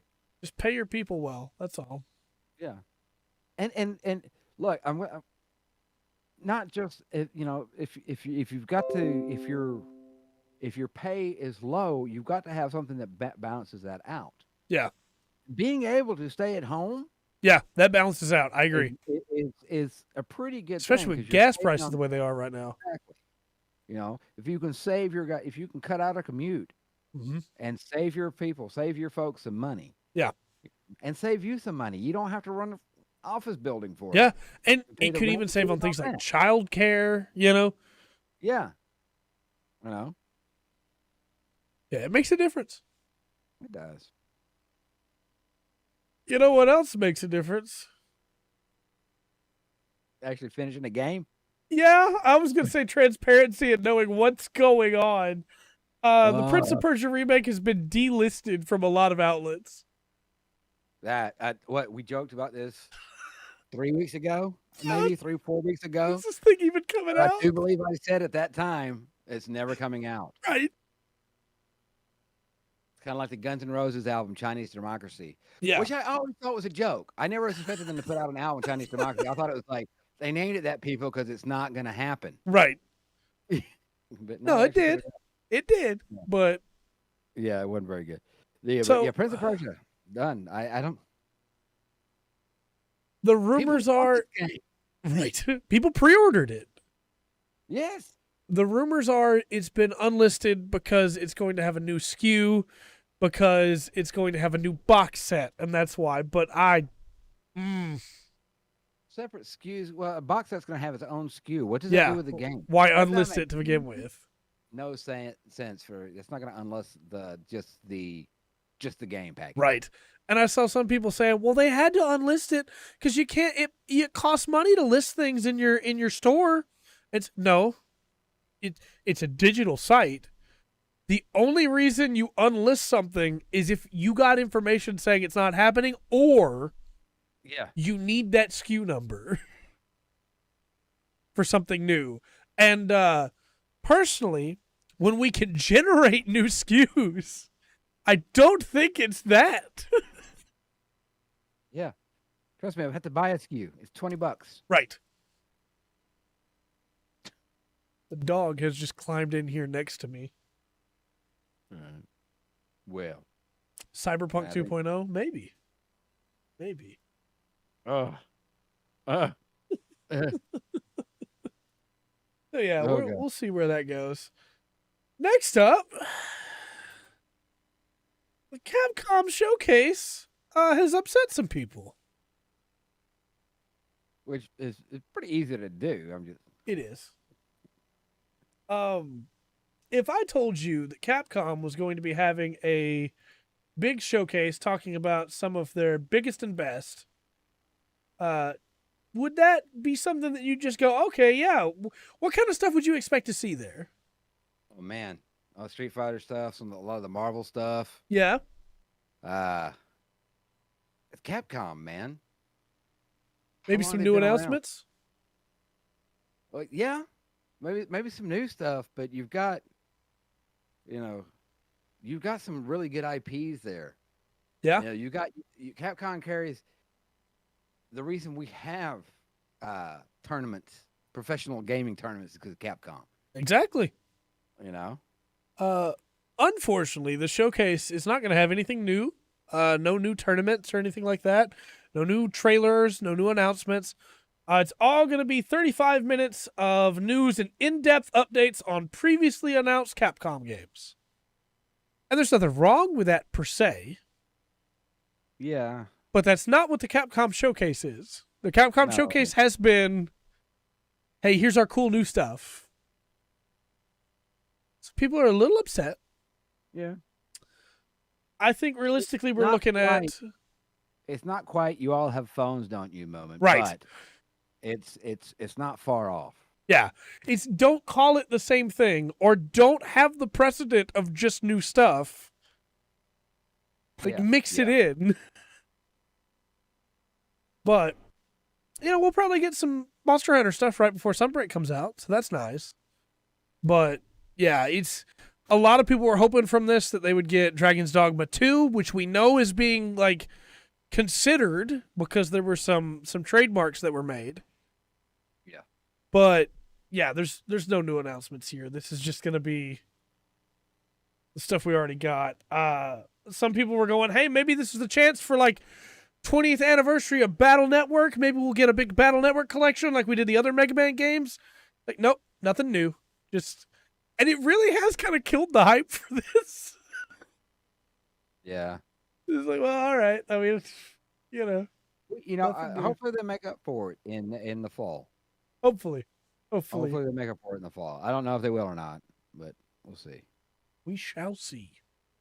Speaking of making up for it, E3 is coming back in 2023. It's going to be a physical show for some reason. Well, after the success of the re-release of Morbius, why not? I didn't even put that in the news. I completely forgot. Oh. No, it's just to go from, hey, we can't have a show because the stuff going on in the world, to, hey, we're going to make a digital version, to, oh, hey, the digital version kind of flopped. We're just not going to do it this year, to, we're coming back physical next year. That's The physical version wasn't the problem. It wasn't that people couldn't meet in person that was the problem. It's that we're in a time where E3 is not important anymore. Yeah, it's not offering anything. Yeah. We talked about this when we discussed the last Nintendo Direct. Yep. About how that seems to be the best way to do it. Mm-hmm. Give a snippet, give us the information we need, State of play, as much as we just memed on it, the Capcom Showcase has been a great way for them to do that, Yeah. Pokemon Presents. I don't know. It just seems a little unnecessary. I don't think you bring E3 back. I think you can do something like that. Yeah. I think you really need to rethink what you're going to do. I agree. I mean, that needs to be bigger. You might as well go ahead and make it a Gamescom where you're celebrating old and new. Or just lean into the meme. Just have we're going to have, hey, here comes a dev out on stage, and they're going to talk about, giant enemy crabs are attacking. Attack the weak point for massive damage. Like, when people think about E3, that's the kind of stuff they think about. They don't think about, successful presentations that showed off games. Because when they think about those games, they think about the game. They don't think about the presentation that showed it off. The game can speak for itself. I don't think it's worth the time. I agree. For them to do that.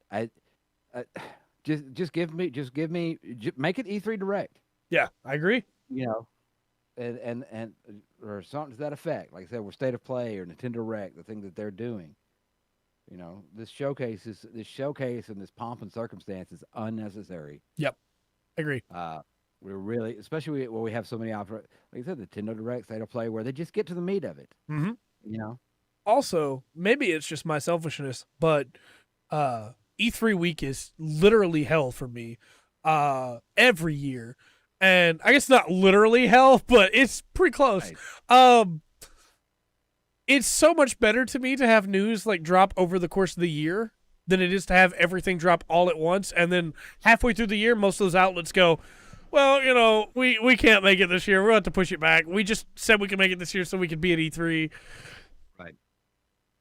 Also, honestly, what you could do, they've got enough stuff out there. You could do a weekly announcement. Yep. On the social medias. Yep. You could have a weekly direct. It's like, hey, we're showcasing this game today. Yeah, this game came out this week. Mm-hmm. We'll have one game of this week and one game for the future. Yep. I agree. And what's upsetting is, what's silly about it is on Xbox, you can go click on the Xbox channel on your Xbox and go see General Nelson, and it's much better than E3. I agree. Because it's a monthly breakdown. Yeah. And you get everything you need. Unironically, I think State of Play is better than any of Sony's E3 conferences. And obviously Nintendo Direct is what they do now. They don't even do conferences at E3. No. Yeah. The PC gaming show, it's 2 hours long that they do on their own, where they have their people come out and talk about games for 2 hours with devs. That's great. Yeah. It's great. Greg Miller's Indie Game Showcase, where they just, hey, we're going to spend an hour talking about indie games. Let's go. Heck yeah. So much better than E3. You know what else is better? What's that? Nickelodeon All-Star Brawl is better. Dude, I'm keeping an eye on this because I don't know. I can't think of a game that's been pushed more by fans. I swear it seems like there's a fans response, and then they go, okay, well, we're putting something else in. Yeah. They're adding items and voice acting. Yeah. And they're putting money behind this. They are. Jim Cummings? It's a fan response.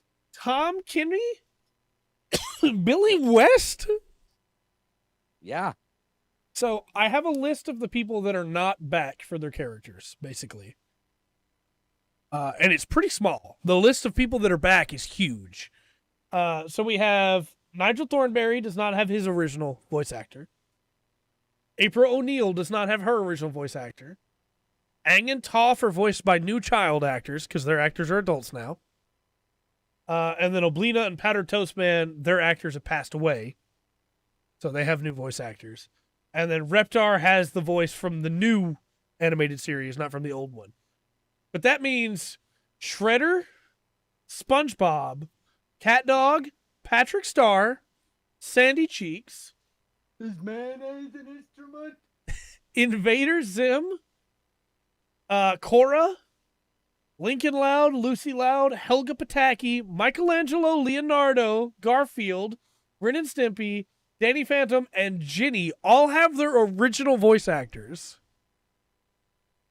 It's really this game is really surprising me how far the studio's going. Yeah, it's pretty nuts. Because we talked about it at first. There's no voice acting. There's none of this. Yeah. So and so's not there. And I remember you talking about a few of the tweets that went with it. Yeah. Talking about, and now here we are, months later, going, okay, they're gonna have voice acting. Yep. They're getting that in. They're gonna add items, power ups. Mhm. Okay.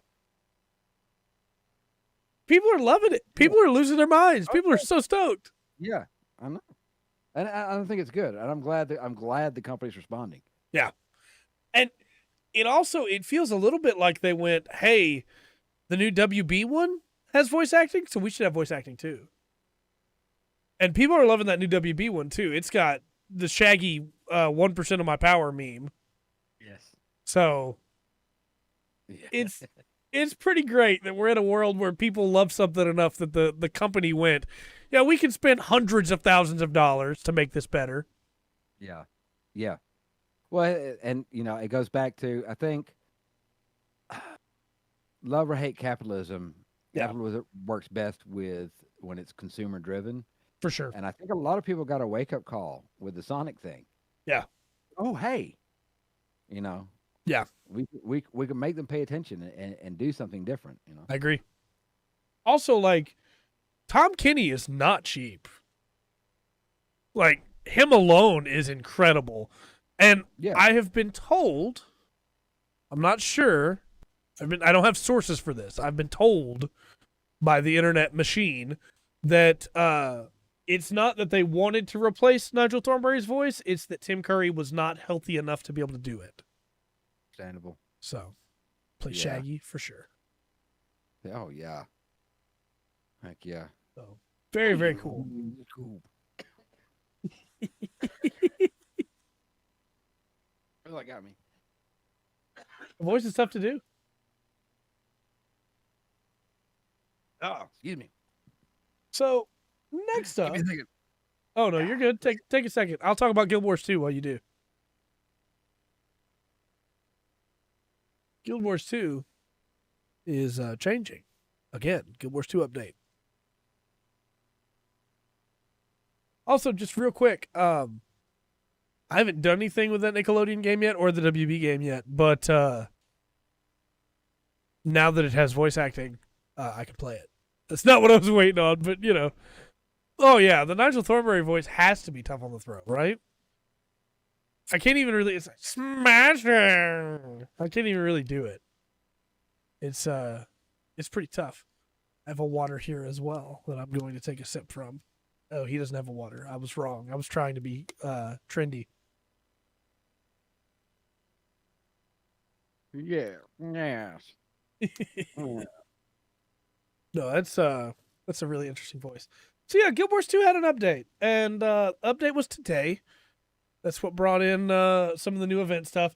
But it also did something new with the dungeon system. And I wanted to highlight this for sure, because doing dungeons in Guild Wars 2 is practically impossible right now. Hopefully this update fixes them. There's no real reason for anybody that has already completed them once up until this update to do them again. And so people don't queue up for them. They're story dungeons. They're cool stuff from the base game, right? But they're really tough to do solo. And unless you can get people together to do them, there's not really any reason to do them, because everything you can get from the dungeons, you could get from PvP and World v World. So now they've updated the dungeons, where dungeons now give a new currency, Tales of Dungeon Delving. Okay. All previous dungeon drops that you got that weren't gear, that were like special dungeon currencies, have been converted into Tales of Dungeon Delving. So all dungeons going to have the same currency now. All the same currency. That's good. So there's still reasons to do the PvP and World v World tracks if you want specific stuff. But now you can do any dungeon, including the really low-level easy ones. Yeah. To be able to get more of the currency to be able to buy stuff. Nice. And then now, if you want to get rare armor from a dungeon merchant, you must have completed the dungeon to be able to purchase the armor.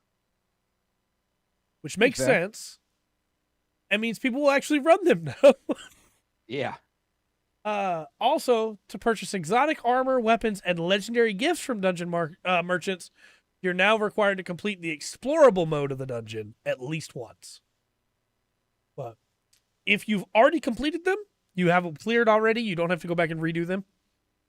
But I was watching a couple different streamers when this was announced that this update was coming that went, I think I have some legendaries that I will no longer have the ability to purchase, which tells me some of these people are like the big name streamers for the game that have just never done the dungeons.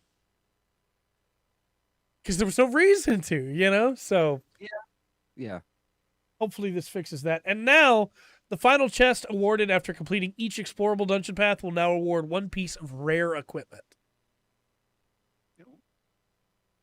So, worthwhile to do the dungeons now. Yeah. I got some Lord of the Rings announcements too, because they've been having a big Standing Stone and the whole Enad Global 7. Yeah. So they were gonna they have DC Universe Online. Yeah. Under Castle Rock, right? They were gonna do a Marvel game based off that. And they'd set a lot of side of money to do that. Well, hey, that's good. Over the past couple of months, of course, Lotro has gotten really big again. Yeah. There's people on. I'll do that. And I don't know how much that had to do with it, but they canceled the Marvel game. Yeah. And they're taking that money and putting that into Standing Stone Games, which has Lord of the Rings Online. Right. And Dungeons and Dragons Online, which is, I think it's based on 3.5 rules. Which, honestly, any other company would have probably shut down the D&D. They don't have very many players. Right.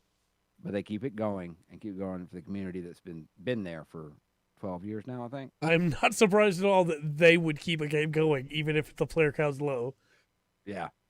But they're going to have a big injection into it. They're looking to have a console port. Oh. Like Neverwinter Night. Yeah. The graphic array we talked about. And a few other things. And not officially, but it seems like the team that was built to do the Marvel game, which was the guy who did the DC Universe Online game. Yeah. Now they're going to be spread to the Lord of the Rings Online and the Dungeons and Dragons Online. Cool. So I'm looking forward. There should be a producer's letter coming out soon. There will. I'll try to get my hand on that. For sure. You have a good night. You have a good night, sir. Yeah. Let's see. So I'm very excited about what may be coming for that game. Yeah. By the way, if you just get on Landerval and send a letter to Rundgren. Let me know. That's pretty great. We have one more news story before we throw it to Rundgren's Corner. This is probably the biggest one, and I'm going to do my best not to get emotional here. Berserk will be finished. And a lot of people immediately got really upset when they heard this news because they were like, well, how could they dare after Kentaro Miura's death? How could they ever dare to touch his life's work and try to finish it? But there's a really heartfelt letter here, and I want to read part of this out for you. And it's also important who is doing it. For anybody who doesn't know, Kentaro Miura had a best friend. Most people do, right? And his name's Koji Mori. And Koji Mori had put out like a lot of different manga. I've got his listing here. He hasn't had anything quite as prolific as like Berserk, right? But Holy Land was relatively popular. Never got an anime, but it got a TV drama, which did really well. And then more recently, his 2008 manga, Jisatsuto, has gotten more popular again. He also made Destroy and Revolution, Sosei no Taiga, and Muhoto. But of course, after that, Kentaro Miura's health started dropping, and unsurprisingly, he spent more time with his friend. At some point when they were young, Kentaro Miura told Koji Mori that he believed they would both make it, and that after they do, that Koji Mori was to make a autobiography of the two of them. And he has started that, a manga of their lives. And the first chapter is very heartfelt. It starts with him at Kentaro Miura's funeral, and then goes into their story, the two of them together. And there's a lot of times where somebody famous passes away, and you see other people trying to take advantage of that, and they'll have they'll like talk about them and pretend that they knew them, you know? But there are so many little moments in this manga where he goes, you know, and a little side note of, you know, and then Miura would do this when he got excited. And then Miura would ask for this whenever I was at his house. That just makes me go, yeah, no, this man knew him. This man was his best friend. And he goes into his own problems of how, hey, you know, he wanted to make it as a big mangaka, but he wasn't as good of an artist as Miura. And he would come over and see Miura working hard, and Miura wouldn't let him help him work on his stuff. And it didn't help him, you know, because it made him feel like he was even worse. But that he maintained his friendship with Miura because Miura was the only one that never asked him why he stopped drawing, and would instead say, I'm looking forward to your next publication. Yeah. It meant a lot to him to not be judged, I guess is the right word. But he's decided, along with Miura's team that used to help make Berserk and Miura's wife, that they're going to take what he laid out and they are going to finish Berserk. Now he says in here, I have a message and promise to everyone. I will recall the details as much as possible and tell the story. I will only write the episodes that Miura talked to me about. I will not flesh it out. Many of you may not. I'm sorry, go ahead. Well, there's not much left. Right, it's almost over. Right, and that was one of the things, as like you finish off this. Yes, the story goes no further. Yeah, it has just started the final arc. Like the second to last arc finished with the last chapter that Miura was able to put out. And he goes on to say, many of you may not be fully satisfied with the Berserk written without Miura, but we hope everyone's thoughts will be with us. Yeah. So they will conclude the series they were on into a Tankobon release for the volume, and then they will start on the final part. And again, anybody that's unsure about it, I urge you to please go read that first chapter of that autobiography that Kotomori has put out. It is Kojimori, I'm sorry. It is heartbreaking in a lot of ways. Yeah. He shows himself at Miura's desk. Yeah. And you can just see how broken apart he is by it. His promise to Miura to make that autobiography wasn't supposed to happen until they were 60. That was the promise, was he'd do it when they were 60. But Miura had just turned 51, and Kojimori had just turned 50.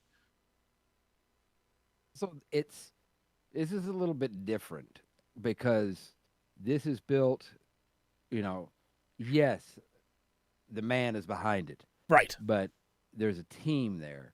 It's for everything they put out for him, Berserk's been a family, Yes. a really close-knit organization to get Yes. this done. And I think that's going to help. I think he done a good enough job of sharing the vision Right. with his team and with his friend Yes. that I don't think it's going to be a noticeable shift. I agree. I think it's going to be close enough. The art's going to definitely take a drop, right? There's no way it can't. Miura was an incredible artist. But I think but that he wasn't the story-wise, it's only going to be one. close. Right. His art team was there too. Yeah. So I'm thinking now, yes, there's stuff that's going to be missed, I'm sure, because the artist's eye of how the scene lays out and Right. everything like that may change up. But I'm not looking for, I don't see, because of the way it's going and the group of people that were there and that worked on it and who believe in it, Right. I don't think the art's going to drop off. I agree. I don't think you'll notice a difference in the art style. A critical eye may notice a difference in the layout or the framing of scenes. But as far as art style goes, I don't think it's going to fall off. Right. And the whole team is dedicated to finish this. It's not just Koji Mori. It's the whole team. Yeah. Nobody walked off. Right. And of course, this means for anybody that was reading Koji Mori's works, his works were put on hiatus. He is not coming back to those until this is done. He's going to finish Berserk and the autobiography. But I really appreciated how he got into in his statement of, hey, Miura would talk to me about the characters. Miura would talk to me about what his plans were. He said, and I'm not going off of just what he talked to me about. I'm going off of what he talked to his wife about. I'm going off of what he talked to his aides about. I'm going off of what he had written down. Yeah. You know, it would have been so easy for him to go, well, I like this about this character, and we're going to do that. That's why I think it's going to work. This is not a work of ego. Right. You know, this is a work to fulfill somebody's dream. Yeah. As I understand it, Berserk is the ultimate goal. Yeah. Of writing and art, of all the things that were put out by that team. This was like the cream of the crop. This was the dream. It is the seinen series. It is the best-selling seinen series that has ever been in Japan. And obviously, as we talked about when Miura passed, it is seminal. It has created so much of what we love today. Yeah. But no, it's it reminds me in a lot of ways of Brandon Sanderson finishing Wheel of Time, Robert Jordan. And the conversation there of, hey, I'm only going off of his notes. I'm not adding things. I'm going off of his notes. This man was my inspiration, you know? Well, we had the same thing with and with Christopher Tolkien. Yeah. Going back, and a lot of stuff he does, he didn't really write that. Right. He took his dad's notes and put them together. Right. And then, he might have and then filled in like a line or two here to connect. Right. So I don't know. I've got high hopes for it's unfortunate that this is the way it's going to be finished, but I do have high hopes for the way it'll finish out. Absolutely. And again, just throwing this out there one more time. If you are upset about this or you're unsure about this, I urge you, please go read that first chapter of the autobiography. I will fully tell you, I read it and my girlfriend found me crying after reading it because it is powerful. It is something, man. There's a moment in there where he talks about how Miura, and we see it in Berserk a lot, Miura would have the phrase, "We are one." And he would say, well, no, you mean like we're one of a group. We're one of a pair. He'd say, no, we are one because I carry you with me and you carry me with you everywhere we go. That's what it means to be friends. Yeah. And just like, yeah, no, you can tell that in the way he made this. This man is vitally important to him. He was not just somebody trying to ride his coattails. No. So. Well, now that we've had that incredibly heartfelt and also really makes me want to cry story, let's throw it over to Rugrat's Corner. All right. Oh, I've got a... All right. You gonna make me cry again? No, I don't think so. Good. But I want to say happy birthday to one of my favorite guitarists of all time, Dave Navarro. Oh. Yes. Happy birthday. Happy birthday. I'm sure he's watching. So happy birthday to you, sir.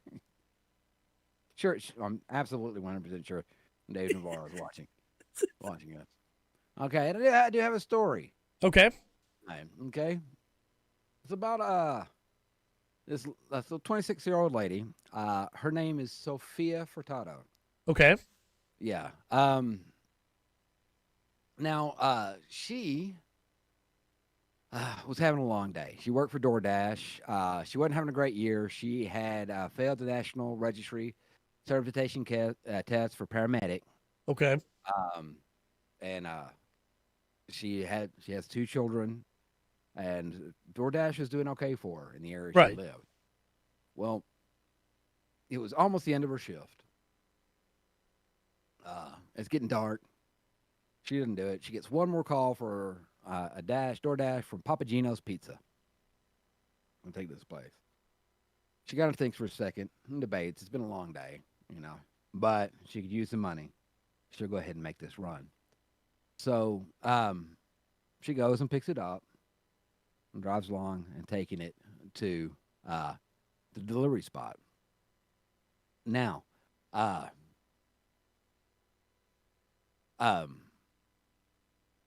she was taking it to a lady named Miss Sullivan.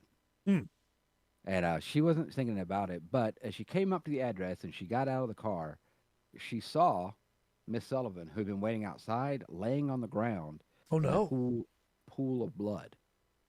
Furtado said she freaked out, but she called 911, gave the details.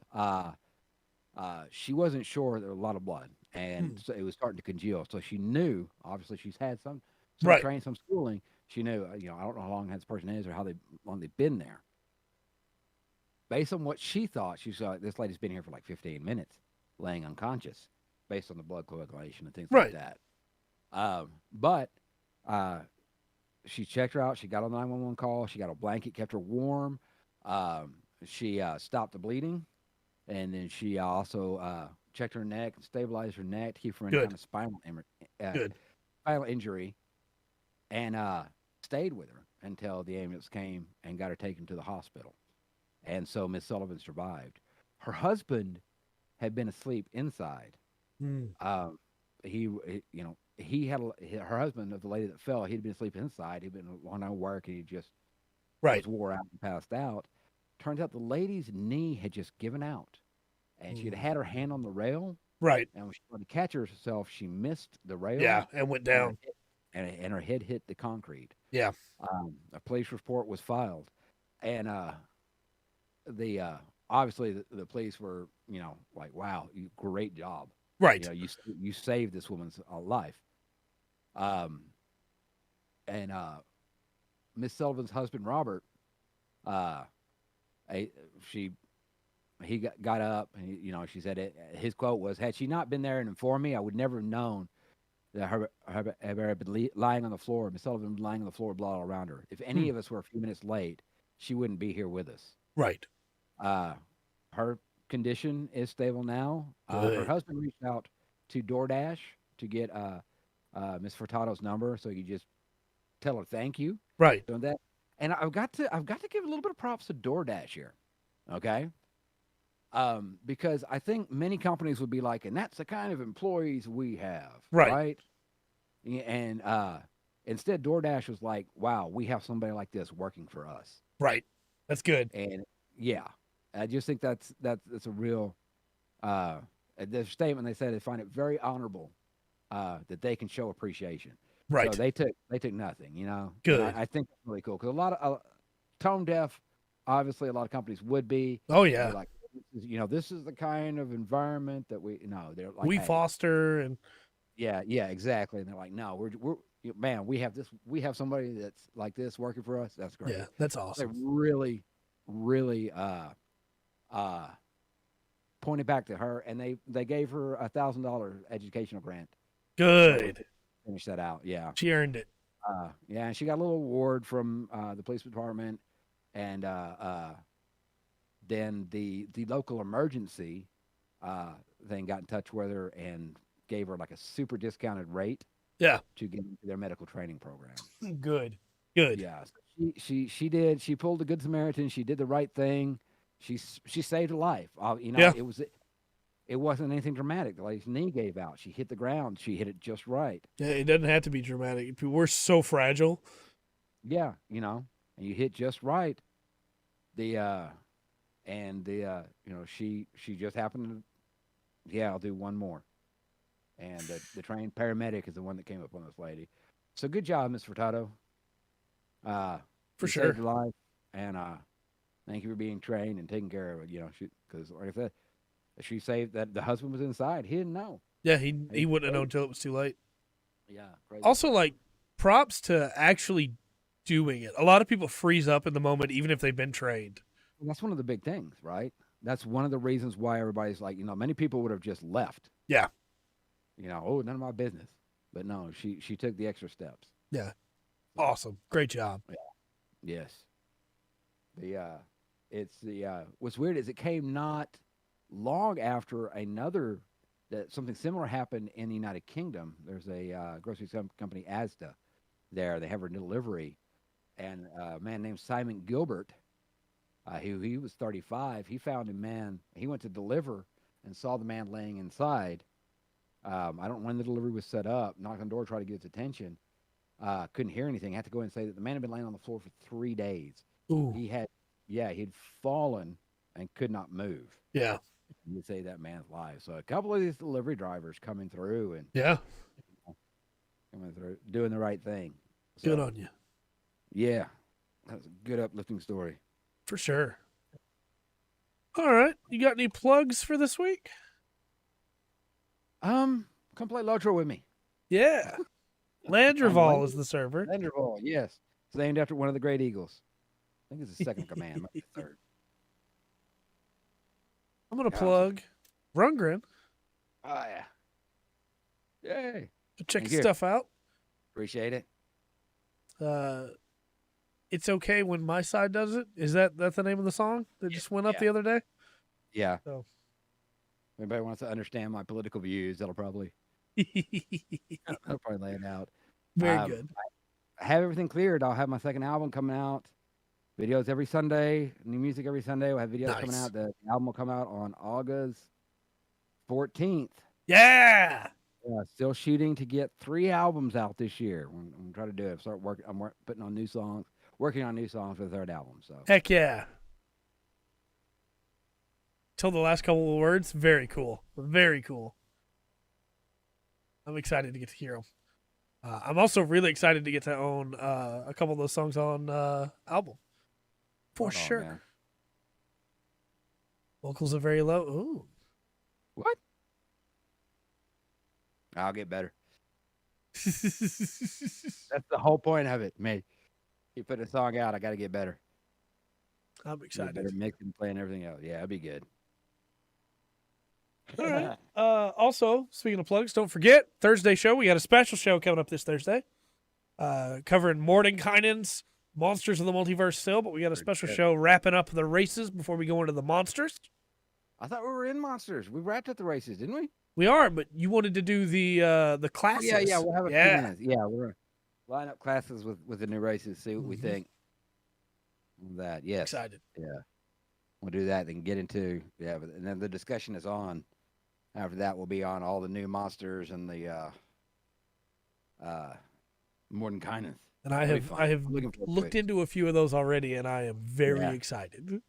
I haven't seen any of them. It's a reaction from me. I've been avoiding any D&D TikToks or YouTube videos or whatever. Yeah. I watch TikToks on YouTube. Very soon. I'm looking forward to that. Checking out the new monsters. That'll be fun. Yeah. And then uploads going to continue as they do. Podcast highlights. I've already got one from last week's podcast. I'm freezing apparently now. Oh no.